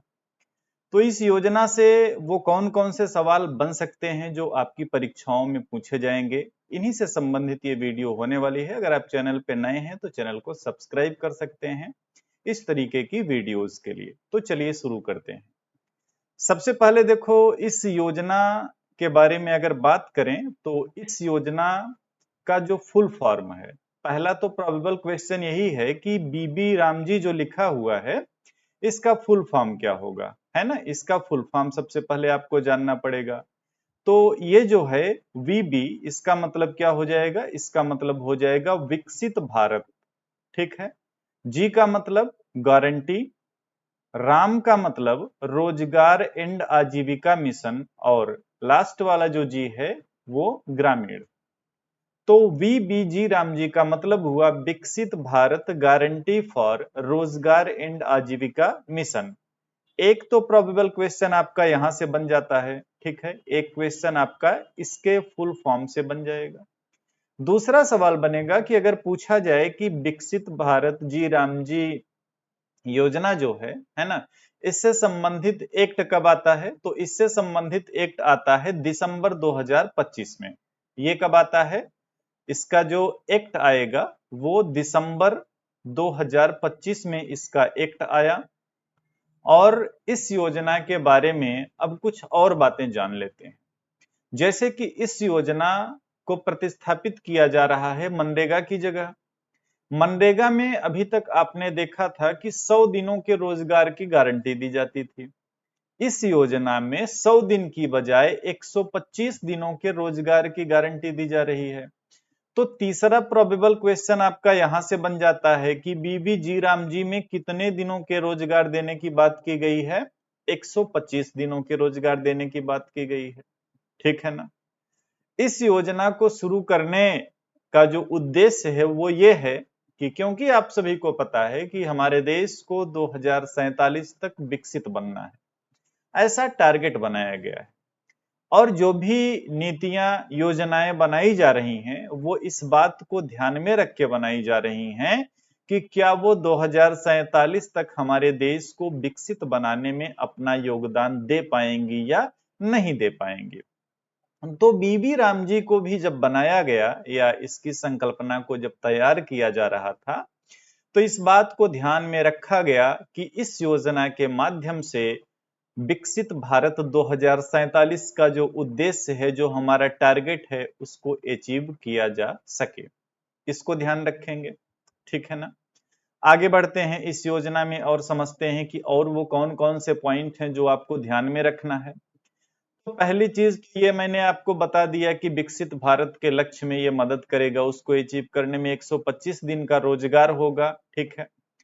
उसके बाद यहां पे थोड़ा सा समझिए, मनरेगा जो चल रही थी उसमें कृषि वाले या जो कृषि कार्य का समय होता है उस टाइम किसी भी छुट्टी वगैरह का प्रावधान नहीं होता था। इसमें थोड़ा सा यह प्रावधान रखा गया है कि 60 दिनों तक during peak sowing and harvesting season, है ना। तो जब कृषि से संबंधित कार्य किए जाते हैं, जब वो टाइम चल रहा होगा उस टाइम 60 दिनों तक इसको क्या रोका जाएगा, यानी एक मौका रहेगा कि अगर कोई मजदूर है वो कृषि कार्य करना चाहता है तो वो करे और उसके बाद फिर जो है अपनी इस योजना में आकर के लग जाए। तो एक तो ये पॉइंट है जो मनरेगा में नहीं था, इसमें है।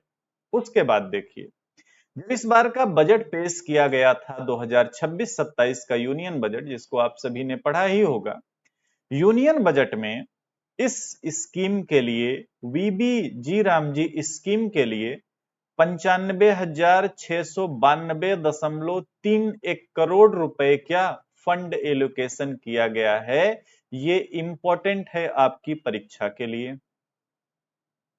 नई योजना है, मनरेगा की जगह है, कितना फंड एलोकेशन है, 95,692.31 करोड़ रुपए। ये भी पॉइंट आपके एग्जाम के लिए क्या हो गया, महत्वपूर्ण हो गया। तो फिर मनरेगा का क्या, तो मनरेगा के लिए इस बजट में जो फंड एलोकेशन किया गया है वो किया गया है मात्र और मात्र 30,000 करोड़ रुपए। मात्र और मात्र कितना, 30,000 करोड़ रुपए। और बात यहीं पे खत्म नहीं होती। तो इस बजट में, जो बजट आपने अभी पढ़ा होगा 2026-27 का, इसमें मनरेगा के लिए अगर हम बात करें तो मात्र और मात्र 30,000 करोड़ रुपए। वीबी जी राम जी के लिए मैंने आपको बताया कितना, 95,692.31 करोड़ रुपए। वहीं मनरेगा का जो पिछले बजट में फंड एलोकेशन था वो कितना था, वो था 86,000 करोड़ रुपए। 86,000 करोड़ रुपए। इस वाले बजट में जो रिवाइज्ड एस्टीमेट तैयार किया गया उसमें इसको बढ़ा करके 88,000 करोड़ रुपए कर दिया गया। तो ये कुछ फैक्ट हैं, अगर आप याद रख पाए तो इसको याद रख सकते हैं। अब एक और मोस्ट प्रोबेबल क्वेश्चन ये बनता है कि ये जो नई वाली योजना है वीबीजी राम जी योजना, ये संपूर्ण देश में कब से लागू हो जाएगी। सो ये मोस्ट इंपॉर्टेंट पॉइंट है आपके एग्जाम के लिए कि वीबीजी राम जी योजना जो है ये ऑफिशियली जो है लॉन्च और लागू हो जाएगी कब से, 1 जुलाई 2026 से। ये क्या है, ये आपके एग्जाम के पर्पज से काफी इंपॉर्टेंट पॉइंट है। 1 जुलाई 2026 से मनरेगा का अस्तित्व पूरी तरीके से समाप्त हो जाएगा। वही मनरेगा जो 2005 में उसका एक्ट आया, 2006 में शुरू हुआ, 2008 से संपूर्ण देश में लागू हुआ, अब वो इतिहास के पन्नों में सिमट के रह जाएगा और उसकी जगह एक नई योजना विकसित भारत गारंटी फॉर रोजगार एंड आजीविका मिशन ग्रामीण, ये भारत को 2047 तक विकसित राष्ट्र बनाने के उद्देश्य से इस योजना का निर्माण किया गया और ये योजना 1 जुलाई 2026 से संपूर्ण देश में क्या हो जाएगी, लागू हो जाएगी, या यूं कहें कि लॉन्च होगी। है ना। और लॉन्च होने के साथ पूरी उम्मीद है कि एक ही साथ संपूर्ण देश में इसे लागू भी कर दिया जाएगा, क्योंकि स्ट्रक्चर तो पूरा मनरेगा वाला ही रहेगा, बस योजना का नाम बदलना है। पहले जो 100 दिन का रोजगार मिलता था, अब 125 दिन का रोजगार देना है, तो ज्यादा परिवर्तन भी नहीं करना है सरकार को। इसलिए ऐसी उम्मीद है कि 1 जुलाई 2026 से ही ये संपूर्ण देश में लागू हो जाएगी। ठीक है, तो अब आप समझ गए होंगे कि इस नई वाली योजना से वो कौन कौन से प्रोबेबल क्वेश्चन है। फिर से एक बार मैं आपको रिमाइंड करा देता हूं। पहली चीज तो इसका फुल फॉर्म याद रखेंगे। दूसरी चीज, इसमें 125 दिन का रोजगार मिलेगा, उसको याद रखेंगे। तीसरी चीज, इसमें 60 दिन का अवकाश टाइप का मिल जाएगा जब किसानी का कार्य होता है, इसको याद रखेंगे। चौथी चीज, फंड एलोकेशन कितना किया गया है, इसको याद रखेंगे। और पांचवी चीज, संपूर्ण देश में ये 1 जुलाई 2026 से लागू हो जाएगा, इसको याद रखेंगे। तो अगर आप इतनी बातें याद रखते हैं तो वीबीजी रामजी योजना से संबंधित कोई सवाल अगर आपकी परीक्षा में आएगा तो उम्मीद है कि उसे आप सही करके आएंगे। मिलेंगे आपसे नेक्स्ट वीडियो में नेक्स्ट इंफॉर्मेशन के साथ। Thank you.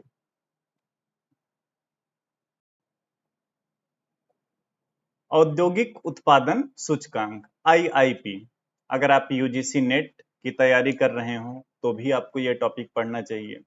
अगर आप पीजीटी इकोनॉमिक्स के कैंडिडेट हैं तो भी आपको यह टॉपिक पढ़ना चाहिए। और अगर आप उत्तर प्रदेश में होने वाली सहायक सांख्यिकी अधिकारी परीक्षा की तैयारी कर रहे हो तो भी आपको यह टॉपिक पढ़ना है, क्योंकि ये भी आपके सिलेबस में है। आईआईपी इसलिए भी पढ़ना जरूरी हो जाता है क्योंकि अभी हाल ही में इसका बेस ईयर बदला गया, और बेस ईयर चेंज होने के साथ साथ इसके स्ट्रक्चर में भी कुछ बदलाव हुआ है। तो आज के इस वीडियो में उन सभी बदलावों पे चर्चा करूंगा जो आपके लिए नए होंगे और आपकी परीक्षा के लिए इंपॉर्टेंट होंगे। अगर आप इस चैनल पे नए हैं तो चैनल को सब्सक्राइब कर सकते हैं इस तरीके की जानकारी के लिए। देखो, औद्योगिक उत्पादन सूचकांक जो है ये होता क्या है? ये एक तरीके का इंडिकेटर होता है, यानी एक तरीके का संकेतक है। संकेतक ये बताएगा क्या?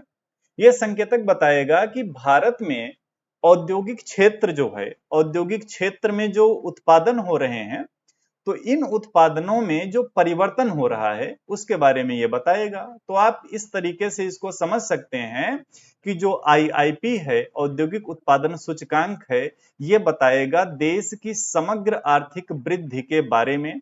यानी कि कैसी वृद्धि? औद्योगिक उत्पादन से संबंधित। ठीक है ना। तो औद्योगिक उत्पादन में क्या परिवर्तन हो रहा है उसके बारे में बताएगा। और साथ ही साथ हमारे इकोनॉमी में, यानी कि भारतीय अर्थव्यवस्था में विभिन्न औद्योगिक क्षेत्रों का जो प्रदर्शन है उसकी क्या स्थिति है, क्या पिछले वर्ष की तुलना में परिवर्तन हुआ है, ये सभी बातें आपको औद्योगिक उत्पादन सूचकांक यानी कि आईआईपी से मिल जाती है। अब इसमें देखो नया क्या है। नया ये है कि अभी हाल ही में इसका आधार वर्ष जो है वो बदला गया है। तो वर्तमान में आईआईपी का जो आधार वर्ष है अब वो 2022-23 हो गया है।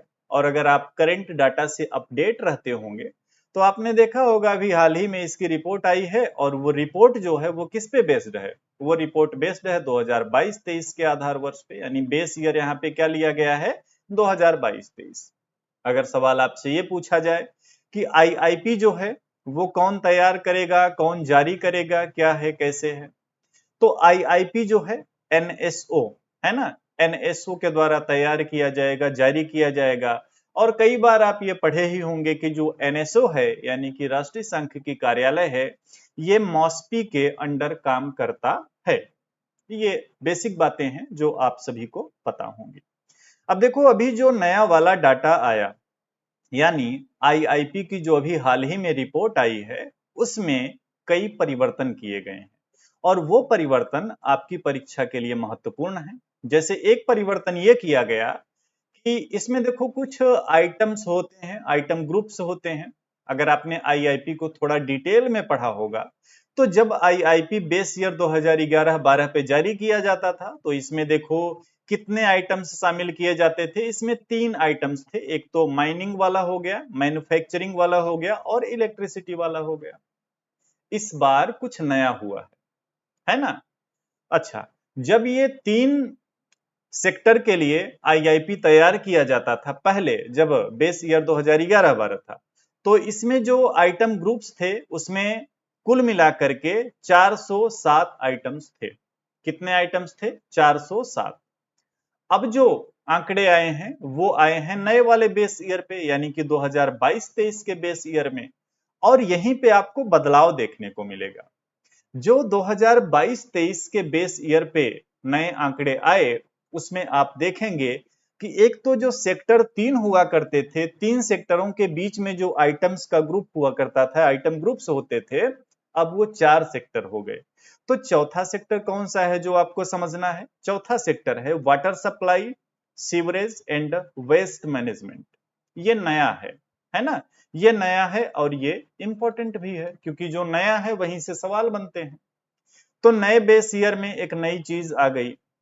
अच्छा, अब एक तो ये हुआ कि एक नया सेक्टर शामिल किया गया। दूसरा परिवर्तन क्या हुआ? दूसरा परिवर्तन ये हुआ कि जो आइटम्स ग्रुप्स थे उसमें पहले टोटल 407 आइटम थे, अभी बढ़ करके 463 आइटम हो गए हैं। तो एक तो याद रखना कि अब नंबर ऑफ आइटम्स बढ़ गए, 463 हो गए।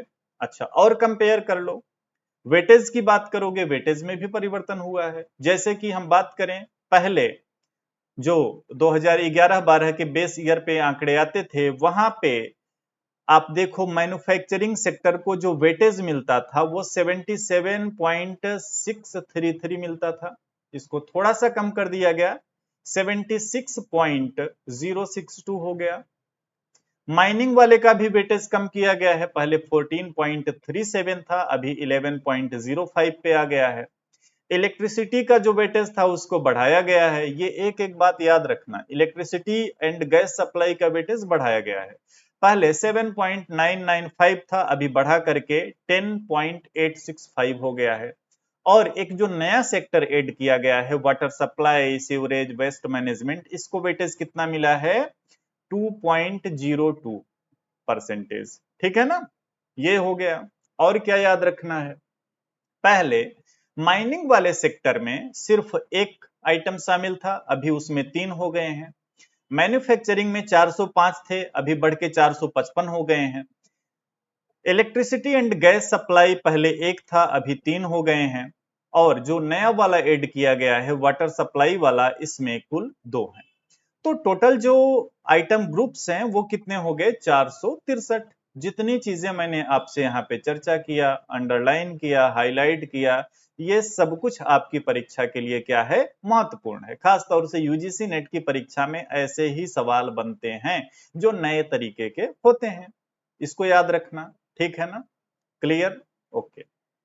अब देखो, अगर आप याद रख पाओ तो, अगर आप याद रख पाओ तो इसको भी याद रखना।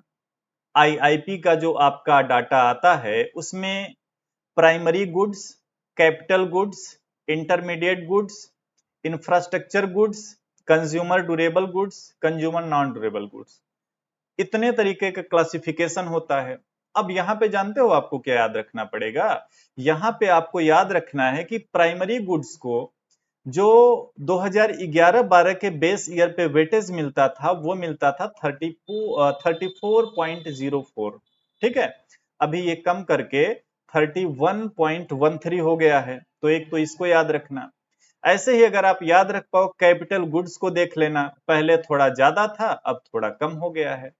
ऐसे ही माध्यमिक वस्तुओं का आप देखो, पहले थोड़ा कम था, अभी इसको बढ़ा करके 22.416 कर दिया गया है।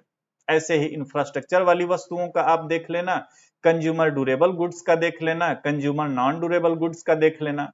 तो अगर आप यूजीसी नेट देने वाले हो तो मुझे लगता है कि इन पे भी आप थोड़ा सा विचार कर लेना, क्योंकि यहां से भी सवाल बन सकते हैं। बाकी अगर आप नहीं याद रख पाओगे कोई बात नहीं है। चलो आगे हम बात करते हैं। आईआईपी में कुछ और महत्वपूर्ण चीजें हैं जो आपको समझना बहुत जरूरी। 8 कोर इंडस्ट्रीज, आप सभी को पता है कि आईआईपी के जो आंकड़े आते हैं उसमें 8 प्रमुख उद्योगों को विशेष महत्व दिया जाता है। और ये जो 8 प्रमुख उद्योग हैं ये कुल सूचकांक का 40% से अधिक हिस्सा रखते हैं। तो एक सवाल तो यही बनता है कि 8 कोर इंडस्ट्रीज में कौन कौन से उद्योग शामिल हैं या नहीं है। कई बार पीजीटी जैसी परीक्षाओं में यह सवाल पूछा जाता है। तो याद रखना, रिफाइनरी उत्पाद शामिल है, बिजली शामिल है, इस्पात यानी स्टील शामिल है, कोयला यानी कि कोल शामिल है, कच्चा तेल यानी क्रूड ऑयल शामिल है, प्राकृतिक गैस यानी नेचुरल गैस शामिल है, सीमेंट शामिल है और उर्वरक। रिफाइनरी उत्पाद, बिजली, इस्पात, कोयला, कच्चा तेल, प्राकृतिक गैस, सीमेंट, उर्वरक। तो ये आपको याद रखना पड़ेगा कि 8 कोर इंडस्ट्रीज में क्या शामिल है। अगर आपसे सवाल किसी भी तरीके से घुमा फिरा के पूछ लिया जाए कि निम्न में से कौन से 8 कोर इंडस्ट्रीज में शामिल हैं या नहीं है, तो इनका आप जवाब तभी दे पाएंगे ना जब आपको ये चीजें याद रहेंगी, यानी ये चीजें आपको पता रहेंगी। ठीक है। अब एक और सवाल बनता है, वो सवाल ये है कि 8 कोर इंडस्ट्रीज में किस इंडस्ट्री को कितना वेटेज दिया जाएगा। एक तो आपको बता दिया कि कुल सूचकांक का लगभग 40% से अधिक 8 कोर इंडस्ट्रीज को है। अब अलग अलग कोर इंडस्ट्रीज को आपको याद रखना पड़ेगा, देखना पड़ेगा, तो उसका भी उपाय है। इसमें जो आपका पेट्रोलियम एंड रिफाइनरी प्रोडक्शन वाला है, इसको सबसे अधिक वेटेज मिलता है, यानी वेट इसको दिया गया है 28.04%। उसके बाद दूसरे नंबर पे है इसमें इलेक्ट्रिसिटी, जिसको 19.85। उसके बाद स्टील हो गया 17.92। उसके बाद कोल प्रोडक्शन 10.33। उसके बाद क्रूड ऑयल 8.98। उसके बाद नेचुरल गैस प्रोडक्शन 6.88। उसके बाद सीमेंट का उत्पादन 5.37। उसके बाद फर्टिलाइजर यानी कि उर्वरक का उत्पादन 2.63। तो जो आपने 8 कोर इंडस्ट्रीज पढ़ा, उन 8 कोर इंडस्ट्रीज में किस इंडस्ट्री को कितना वेटेज मिलेगा, ये यहां से आपको याद रखना पड़ेगा, है ना। और इसका देखो कोई शॉर्टकट नहीं है, शॉर्टकट यही है, सबसे ज्यादा रिफाइनरी, उसके बाद इलेक्ट्रिसिटी, उसके बाद स्टील। वो क्रम में ही लिखा गया है दरअसल, ताकि आपको याद करने में आसानी रहे। तो ये हो गया आपका आईआईपी। आईआईपी के बारे में अगर बिल्कुल लास्ट में बातें की जाए तो क्या है, देखो आईआईपी बताता है किसी भी देश में औद्योगिक उत्पादन में होने वाले परिवर्तन के बारे में जानकारी देता है। औद्योगिक उत्पादन सूचकांक हर महीने ये रिपोर्ट देखने को मिलती है, एनएसओ के द्वारा जारी की जाएगी, एनएसओ मॉस्पी के अधीन कार्य करेगा। इसमें यह दिखाया जाता है कि देश में औद्योगिक प्रदर्शन की क्या स्थिति है। ठीक है ना, औद्योगिक प्रदर्शन की क्या स्थिति है। उसके बाद मैंने आपको बताया कि हाल ही में इसका बेस ईयर चेंज कर दिया गया है, तो एक तो पॉइंट यही इंपॉर्टेंट हो गया कि भाई बेस ईयर बदल दिया गया। अब नए वाले बेस ईयर में कुछ परिवर्तन किए गए, है ना। जैसे कि बास्केट जो होता है आइटम ग्रुप्स का, उसमें संख्या बढ़ गई। इसके अलावा सेक्टर में एक नई चीज शामिल हो गई, वाटर सप्लाई वाला। इसके अलावा वेटेज में भी परिवर्तन देखने को मिला। तो ये स्लाइड आपको एक बार रिवाइज करना है। फिर अगर आप कर पाए तो यहां से देख लेना कि प्राइमरी गुड्स, कैपिटल गुड्स, इनको पहले कितना वेटेज मिलता था, अभी कितना वेटेज मिल रहा है। उसके बाद 8 कोर इंडस्ट्रीज को आपको याद रखना है कि 8 कोर उद्योग में कौन कौन से उद्योग शामिल हैं। और उसके बाद आपको ये देखना पड़ेगा कि इन 8 कोर उद्योगों में अलग अलग उद्योग को कितना वेटेज दिया गया है। इससे ज्यादा आईआईपी से कोई सवाल आपसे नहीं पूछा जाएगा। अगर आपको लगता है कि कुछ छूट रहा है आईआईपी में तो कमेंट करके जरूर बताना। वीडियो अच्छी लगती है तो बिना लाइक किए ना रहना, यानी लाइक जरूर कर देना। और अगर आप चैनल पे नए हैं तो चैनल को सब्सक्राइब कर लेना। मिलेंगे आपसे नेक्स्ट वीडियो में नेक्स्ट इंफॉर्मेशन के साथ। Thank you everyone. Hello everyone, welcome to economics preparation. Current data Indian economy के तहत जो एक सीरीज मैंने शुरू किया है, उस सीरीज में आज की वीडियो जो है, इसमें मैं आप सभी के साथ चर्चा करने वाला हूं फिस्कल हेल्थ इंडेक्स 2026।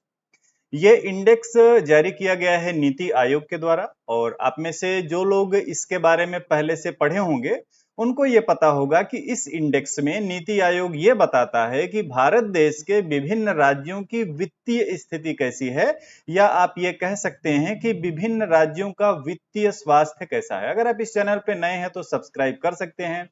ये जो वीडियो इंपॉर्टेंट होने वाली है वो अपकमिंग यूपी पीएससी का जो जीडीसी एग्जाम है असिस्टेंट प्रोफेसर वाला, उसके लिए यूजफुल रहेगी। जीआईसी पीजीटी जो होने वाला है उसके लिए यूजफुल रहेगी। यूजीसी नेट के लिए तो मोस्ट इंपॉर्टेंट है। इसके साथ उत्तराखंड पीजीटी हो गया, या किसी भी राज्य में जहां पे इकोनॉमिक्स से सवाल आएंगे, उन सभी परीक्षाओं के लिए ये वीडियो समान रूप से उपयोगी रहने वाला है।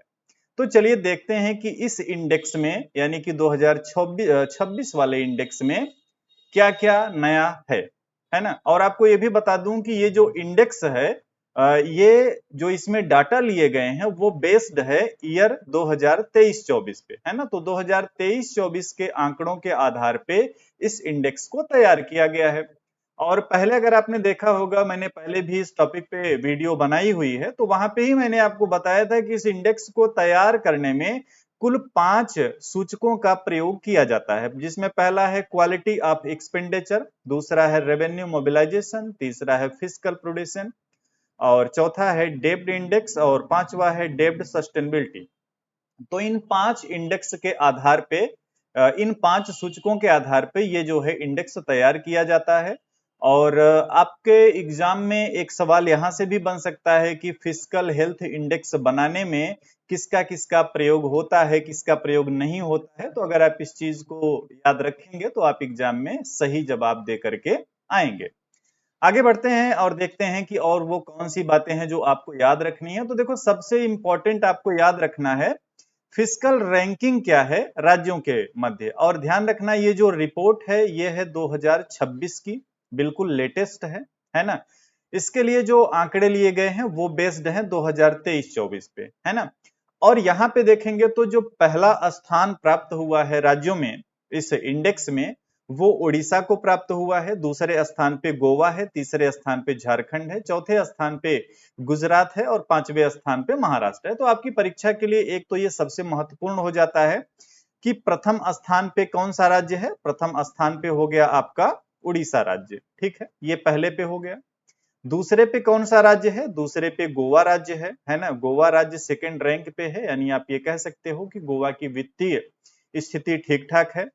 तीसरे स्थान पे झारखंड है ना। पहली बार आपने देखा होगा कि झारखंड हुआ, बिहार हुआ, ये ज्यादातर देखो जो इंडेक्स या रिपोर्ट आती थी उसमें निचले स्थान पे रहते थे, लेकिन इसमें आप देखोगे, यानी अन्य इंडेक्स या रिपोर्ट में इनकी खराब स्थिति होती थी, लेकिन फिस्कल हेल्थ इंडेक्स जो है इसमें झारखंड को तीसरा स्थान प्राप्त हुआ है। चौथे स्थान की बात करेंगे तो चौथा स्थान गुजरात को प्राप्त है। तो गुजरात तो देखो भाई अच्छी स्थिति वाला राज्य है, तो इसके लिए तो हम ये एक्सेप्ट कर लेंगे।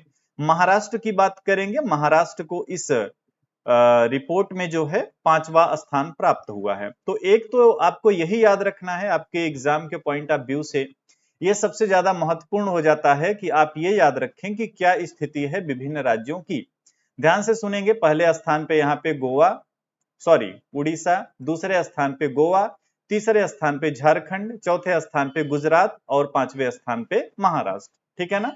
अपने आप जो है अपने बेहतरी के लिए आप ये कहें कि एग्जाम में चीजें आपको याद रहें, इसके लिए कोई आप छोटी मोटी ट्रिक भी बना सकते हो। जैसे आपने उड़ीसा के लिए लिख लिया ओ, ठीक है, गोवा के लिए लिख लिया जी, झारखंड के लिए लिख लिया जे, गुजरात के लिए लिख लिया जी, और महाराष्ट्र के लिए एम, ठीक है ना। तो ओ जी जे जी एम, अगर आप ये याद रखते हैं तो इससे भी आप एग्जाम में सवाल को सही हल करके आएंगे, ठीक है। और FHI स्कोर पूछना उतना तो मुझे लग रहा है कि जरूरी है नहीं, लेकिन अगर आप याद रखना चाहो ना तो इसका स्कोर भी याद रखना। जैसे उड़ीसा का है 73.1, गोवा का है 54.7, उसके बाद झारखंड का 50.5, गुजरात का 49.9, महाराष्ट्र का 45। तो आप ये देखो कि पहले स्थान पे जो उड़ीसा है इसका स्कोर कितना है, 73.1, है ना। और वहीं दूसरे स्थान पे गोवा है, ये 54.7, एक लंबा गैप है। और मुझे लगता है कि आने वाले 2-4 रिपोर्ट में भी ये गैप इतनी जल्दी से नहीं भरने वाला है। तो मुझे लगता है आगे की रिपोर्ट भी जो आएंगी वहां पे भी उड़ीसा जो है नंबर 1 पे ही रहेगा, क्योंकि ये गैप इतना बड़ा है कि अन्य राज्यों को इस गैप को जो है बीट कर पाना इतना आसान कार्य नहीं होगा। याद रखेंगे इन चीजों को। आगे बढ़ते हैं। अब देखो, इस रिपोर्ट में कुछ उपाधियां दी गई है ना। वो कौन कौन सी उपाधियां हैं? पहली है जैसे कि अचीवर, किन राज्यों को अचीवर बोला गया, किन को फ्रंट रनर बोला गया, किन को परफॉर्मर बोला गया और किन को एस्पिरेंस बोला गया। तो इसको भी याद रखेंगे। अचीवर की बात करेंगे तो अचीवर में 3 ऐसे राज्य हैं, जैसे कि पहला आपका हो गया ओडिशा, जिसको कि प्रथम स्थान प्राप्त है। उड़ीसा हो गया, गोवा हो गया और झारखंड हो गया। अब सवाल यहां से भी पूछ सकता है कि फिस्कल हेल्थ इंडेक्स के अनुसार निम्न में से कौन सा राज्य अचीवर की श्रेणी में शामिल है या नहीं है। तो अगर आप याद रखेंगे उड़ीसा, गोवा, झारखंड ये अचीवर वाली स्थिति में है, तो आप सवाल का सही जवाब देके आएंगे। उसके बाद फ्रंट रनर में जो राज्य रखे गए उसमें एक तो गुजरात हो गया, अगर आप देख पा रहे हो गुजरात, महाराष्ट्र, छत्तीसगढ़, तेलंगाना, उत्तर प्रदेश, कर्नाटका, इनको फ्रंट रनर राज्य के तहत रखा गया है। परफॉर्मर राज्यों की बात करेंगे, परफॉर्मर वाली श्रेणी में मध्य प्रदेश है, उसके बाद हरियाणा है, उसके बाद बिहार है, उसके बाद तमिलनाडु है, उसके बाद राजस्थान है। ठीक है ना। उसके बाद एस्पिरेशनल वाली श्रेणी में कौन कौन से राज्य हैं, तो इसमें केरला, वेस्ट बंगाल, आंध्र प्रदेश, पंजाब, ये राज्य जो है इसके तहत आ जाएंगे। तो इनको भी आप याद रखना, अपनी नोट्स में इन चीजों को ऐड कर लेना, क्योंकि यहां से भी सवाल पूछा जा सकता है कि फिस्कल हेल्थ इंडेक्स 2026 के अनुसार निम्न में से कौन सा राज्य फ्रंट रनर वाली श्रेणी में शामिल है या नहीं है। जब आपको याद रहेगा कि गुजरात, महाराष्ट्र, छत्तीसगढ़, तेलंगाना, उत्तर प्रदेश, कर्नाटका ये सभी जो है इसमें शामिल हैं, तो अगर आपको ये पता रहेगा तो फिर वो शामिल हैं पूछे या शामिल नहीं है पूछे, दोनों का आप जवाब जो है वो सही देंगे। ठीक है। तो देखो, वैसे तो ये फिस्कल हेल्थ इंडेक्स की रिपोर्ट काफी बड़ी है, काफी लंबी है, लेकिन आपकी परीक्षा के लिए इतना महत्वपूर्ण है। जितनी चीजें मैंने आपको बता दिया है, अगर आप इतनी चीजों को याद रखेंगे तो निश्चित रूप से आपकी परीक्षा में जो सवाल आएगा उसका आप सही जवाब दे करके आएंगे। मिलेंगे आपसे नेक्स्ट वीडियो में नेक्स्ट इंफॉर्मेशन के साथ। Thank you everyone. बने रहिए इकोनॉमिक्स प्रिपरेशन के साथ। यहाँ पे आपको करेंट डाटा की लगातार अपडेट्स मिलती रहती हैं, जो इंडियन इकोनॉमी से रिलेटेड रहेंगी और आपकी परीक्षा के लिए आवश्यक रहेंगी। मिलते हैं आपसे नेक्स्ट वीडियो में। अच्छा, जब से नीति आयोग बनाया गया है उसके बाद से देखो वो लगातार रिपोर्ट, इंडेक्स अलग अलग पब्लिश करता रहता है। तो इसी क्रम में एक इंडेक्स है जिसकी मैं आज आप सभी के साथ चर्चा करने वाला हूं, और ये स्पेशली देखो उन स्टूडेंट्स के लिए ज्यादा महत्वपूर्ण होगा जो यूजीसी नेट देने वाले होंगे, है ना, क्योंकि उस परीक्षा में इस तरीके के सवाल पूछे जाते हैं। आज मैं आपसे जो चर्चा करूंगा ये है निर्यात तैयारी सूचकांक। निर्यात तैयारी सूचकांक में देखो सवाल जो पूछा जा सकता है वो ये पूछा जा सकता है कि इस सूचकांक को तैयार करने में जो पिलर्स हैं वो कौन कौन से हैं, या विभिन्न राज्यों का जो इसमें क्रम है रैंकिंग के हिसाब से, वहां से आपसे सवाल पूछा जा सकता है। तो ये सारी चीजें आज आपको यहाँ पे जानने को मिलेंगी। अगर आपको वीडियो अच्छा लगता है, अगर आपने चैनल अभी तक सब्सक्राइब नहीं किया है तो कर सकते हैं इस तरीके के वीडियोस के लिए। अब बात करते हैं कि इस सूचकांक में क्या महत्वपूर्ण है, क्यों आपको ये जानना है, समझना है, पढ़ना है।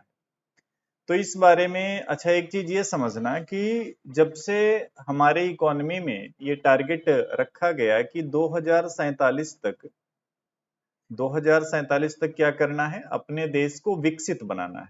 विकसित भारत का जो वर्तमान में टारगेट है वो है 2047। तो वर्तमान में देखो जितनी योजनाएं वगैरह बन रही हैं, या ये देखो कि जो भी इंडेक्स वगैरह पब्लिश किए जा रहे हैं, सभी में टारगेट जो है यही देखने को मिल रहा है कि हम 2047 तक अगर विकसित बनना चाहते हैं तो हमको ऐसा ऐसा करना होगा। अब इसी क्रम में जो आपका ये निर्यात तैयारी सूचकांक है, इसमें भी कुछ ऐसी ही चर्चा की गई और बताया गया कि अगर देश को अपने विकसित बनाना है तो हमको क्या करना पड़ेगा, हमको 2030 तक जो हमारे टोटल एक्सपोर्ट हैं, निर्यात हैं, और उसमें भी जो वस्तु निर्यात है ना, तो इसको क्या करना है, इसको $1 ट्रिलियन पे लेके चलना है। कुछ इसी तरीके के टारगेट आपने पढ़ा होगा जब आप फॉरेन ट्रेड पॉलिसी पढ़े होंगे, है ना। तो ओवरऑल जो भी चीजें इस समय बनाई जा रही हैं, सारी चीजों में ये ध्यान रखा जा रहा है कि हमको 2047 तक, हमको मतलब हमारे देश को, हमारी इकोनॉमी को विकसित बनना है। है ना, विकसित भारत बनना। तो इस सूचकांक में क्या किया कि एक तो टारगेट सेट कर दिया कि 2030 तक $1 ट्रिलियन के टारगेट को अचीव करना है, और ये जो है हेल्प करेगा किसमें, विकसित भारत में, यानी देश को विकसित बनाने में, अर्थव्यवस्था को विकसित बनाने में। इतनी चीज हो गई। अब देखो, जब ये सूचकांक तैयार किया जाता है तो एक तो बड़ा अच्छा सा सवाल ये भी आपसे बन सकता है कि इस सूचकांक को तैयार करने में वो कौन कौन से पिलर्स हैं जो महत्वपूर्ण भूमिका को निभाएंगे। क्योंकि आप जितने भी इंडेक्स देखते हो वहां पे पिलर्स से कई बार सवाल पूछे जाते हैं। जैसे आप एचडीआई वगैरह पढ़े होंगे, एमपीआई पढ़े होंगे, तो हर जगह देखो पिलर्स का दबदबा है। यहाँ पे भी इस इंडेक्स में भी आपको ये जानना पड़ेगा कि वो कौन कौन से पिलर्स हैं जिनकी मदद से ये इंडेक्स तैयार किया जाता है। तो इसमें देखो 4 पिलर्स हैं, है ना। अब ये इंग्लिश में लिखा है और बेहतर होगा कि आप इंग्लिश में ही इनको पढ़ें। तो पहला इसमें जो पिलर है वो है एक्सपोर्ट इंफ्रास्ट्रक्चर, यानी इस सूचकांक को तैयार करने में ये देखा जाएगा कि किस राज्य में एक्सपोर्ट इंफ्रास्ट्रक्चर की क्या स्थिति है। इस एक्सपोर्ट इंफ्रास्ट्रक्चर यानी निर्यात करने के लिए जो आधारभूत सुविधाएं होनी चाहिए उसके बारे में उस राज्य में क्या स्थिति है।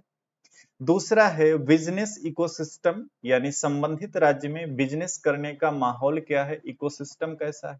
तीसरा पॉलिसी एंड गवर्नेंस, यानी कि उस राज्य की नीतियां कैसी हैं, एक्सपोर्ट को बढ़ाने के लिए मददगार हैं या नहीं है। सरकार की क्या भूमिका है, सरकार हेल्पफुल है कि नहीं है ना। चौथा एक्सपोर्ट परफॉर्मेंस, ये देखा जाएगा कि विभिन्न राज्यों का एक्सपोर्ट परफॉर्मेंस कैसा रहा है। तो इन 4 पिलर्स की सहायता से आपका तैयार किया जाता है क्या, एक्सपोर्ट प्रिपेयर्डनेस इंडेक्स, निर्यात तैयारी सूचकांक। अभी जो हम रिपोर्ट पढ़ रहे हैं ये 2024 के आंकड़ों पे आधारित है। हालांकि ये रिपोर्ट जो है ये 2026 में पब्लिश हुई, तो ये अपने आप में सबसे लेटेस्ट रिपोर्ट है। और नीति आयोग जब से इस इंडेक्स को जारी कर रहा है तो ये 4th टाइम है, यानी आप ये कह सकते हो कि ये चौथी रिपोर्ट है इस इंडेक्स से रिलेटेड, जो कि 2026 में आई थी जनवरी के महीने में। 4 पिलर्स भी आपने याद कर लिया। अब इन 4 पिलर्स को कुछ वेटेज दिया गया है, तो ये वेटेज आपको जानना जरूरी है।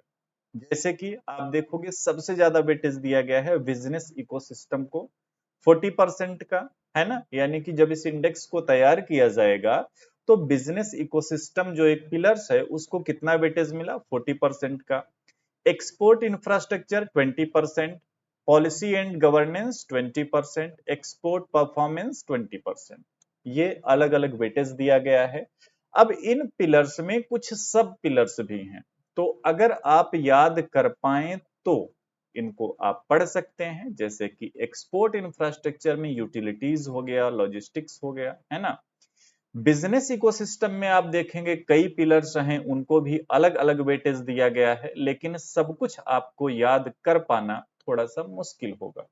और सवाल इतना डीप में पूछे इस बात की भी संभावना मुझे थोड़ी सी कम लग रही है, क्योंकि मोस्टली जो देखो इंडेक्स रैंकिंग से सवाल आते हैं तो उसमें एक तो ये देखा जाता है कि उसके पिलर्स क्या क्या हैं, और फिर ये देखा जाता है कि विभिन्न राज्यों का रैंक उसमें क्या है। ठीक है, तो ये आपको समझने के लिए मैंने चीजों को ऐड किया हुआ है कि जो पिलर्स हैं इनके सब पिलर्स कौन कौन से हैं। ठीक, ये आपने देख लिया, 4 पिलर्स हो गए। अब बात करते हैं रैंकिंग की। तो अभी जो आप रैंक देख रहे हो ये है कंप्लीट रैंकिंग, यानी कि इसमें राज्यों को रैंक दी गई है सामान्य नियम के तहत, यानी कि जो भी पिलर्स हैं उनके प्रदर्शन के आधार पे। नंबर 1 की बात करेंगे, महाराष्ट्र को यहाँ पे ओवरऑल रैंक 1 मिला हुआ है। तमिलनाडु को यहाँ पे रैंक 2 मिला हुआ है। गुजरात को यहाँ पे रैंक 3 और उत्तर प्रदेश को रैंक 4 मिला हुआ है। आंध्र प्रदेश को रैंक 5 मिला हुआ है। अगर आप याद कर पाए तो स्कोर भी देख सकते हैं। महाराष्ट्र को 68.01, क्योंकि होता है ना कभी कभी एनटीए में वो ऐसा क्वेश्चन बना के दे दिए कि निर्यात तैयारी सूचकांक के आधार पर विभिन्न राज्यों की रैंक और उनके स्कोर का मिलान कीजिए, कुछ इस तरीके का सवाल बना सकते हैं। मान लीजिए वो एक तरफ राज्य दे दिए, दूसरी तरफ कुछ स्कोर दे दिए और आपसे बोले चलो भाई इनको मैच करो, तो इतना तो आसान रहेगा नहीं। अच्छा, थोड़ा सा ये होता है कि ज्यादातर सवाल टॉप 5 से बनते हैं, लेकिन अगर आप जैसे आप एमपी का कोई एग्जाम देने वाले हो, आप उत्तराखंड का कोई एग्जाम देने वाले हो, तो आप अपने राज्य का स्कोर, जैसे मध्य प्रदेश का देखो 57, और अपने राज्य का रैंक, ये चीज जरूर याद रखना, ठीक है ना। टॉप 5 के याद कर लो और उसके बाद अपने राज्य की स्थिति याद कर लो। ये ट्रिक अपनानी है आपको किसी भी इंडेक्स रिपोर्ट को पढ़ते टाइम। तो ओवरऑल मैंने आपको बता दिया टॉप 5, और अगर आप जैसे एमपी से हो तो एमपी का रैंक देख लो, आप अगर उत्तराखंड से हो तो उत्तराखंड का रैंक देख लो, उत्तराखंड का स्कोर देख लो इस इंडेक्स में, है ना। किसी भी राज्य से हो, छत्तीसगढ़ से हो तो उसका देख लो, राजस्थान से हो वहां का, बिहार से हो वहां सबका देखो स्कोर भी दिया हुआ है और रैंक भी दिया हुआ है। तो ये तो आपकी सामान्य लिस्ट हो गई जिसमें राज्यों को अलग अलग क्रम दिया गया। अब ये कंप्लीट लिस्ट है, आप इसको नोट्स से भी पढ़ लेंगे, ठीक है। आगे बढ़ते हैं। अब यहाँ पे जो आप रैंकिंग देख रहे हो, ये मिली है राज्यों को उनके, आप कह सकते हो, क्षेत्रफल के आधार।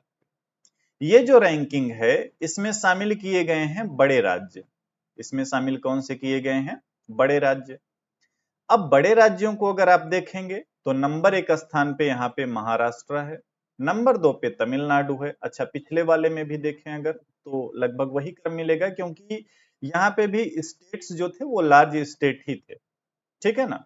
तो आ जाओ यहाँ पे, अब नंबर 1 पे Maharashtra, then Tamil Nadu, then Gujarat, then Uttar Pradesh. ये सभी स्कोर भी इनका आप पहले भी देख चुके हैं और ये बड़े राज्य हैं। अब इस इंडेक्स में क्लासिफिकेशन भी किया गया, जैसे कि लीडर या चैलेंजर या एस्पायरर, है ना, अलग अलग कैटेगरी, ठीक है। तो शुरुआत के राज्यों को लीडर बोला गया, उसके बाद चैलेंजर बोला गया। अब इसमें भी अपने राज्य के हिसाब से आप याद कर सकते हो, मध्य प्रदेश से हो उसका स्कोर भी देखो, उसका रैंक भी देखो, और क्लासिफिकेशन में इसको क्या मिला, लीडर या चैलेंजर या एस्पायरर, ठीक है ना। इतनी चीजें क्लियर हैं, आगे बढ़ते हैं। ये जो रैंकिंग है ये है छोटे राज्यों के लिए। पहले आपने जो देखा वो बड़े राज्यों की रैंक थी जस्ट पिछली वाली स्लाइड पे, ये छोटे राज्य हो गए। छोटे राज्यों में देखेंगे उत्तराखंड यहाँ पे टॉप पे है और इसका स्कोर 52.07। कैटेगरी रैंक छोटे राज्यों की बात करेंगे तो यहाँ पे नंबर 1 पे है ये, और इसको यहाँ पे लीडर वाली श्रेणी में रखा गया है। उसके बाद J&K है, उसके बाद नागालैंड है। इस तरीके से आप इसको देख सकते हैं, लेकिन सब कुछ याद रखना तो संभव है नहीं, तो आप यहां से समझ सकते हैं।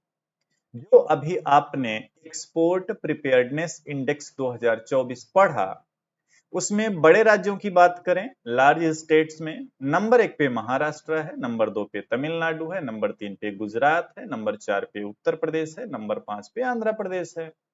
वहीं छोटे राज्यों की बात करेंगे यानी कि स्मॉल स्टेट्स, तो इसमें उत्तराखंड नंबर 1 पे हो गया, जम्मू कश्मीर नंबर 2 पे, नागालैंड नंबर 3 पे, दादरा नगर हवेली और दमन और दीव ये नंबर 4 पे, और गोवा नंबर 5 पे। ये स्लाइड सबसे ज्यादा इंपॉर्टेंट है आपकी परीक्षा के हिसाब से, ठीक है। एक तो ये स्लाइड हो गया इंपॉर्टेंट है। उसके बाद जो अगली स्लाइड इंपॉर्टेंट है वो 4 पिलर्स वाली है, तो याद रख लेना क्या क्या इंपॉर्टेंट है। तो उसके बाद जो पहली स्लाइड में हमने थोड़ी सी चर्चा की है कि 2030 तक के लिए क्या टारगेट रखा गया है, ऐसा टारगेट क्यों बनाया गया है, विकसित भारत को ध्यान में रख के बनाया गया है।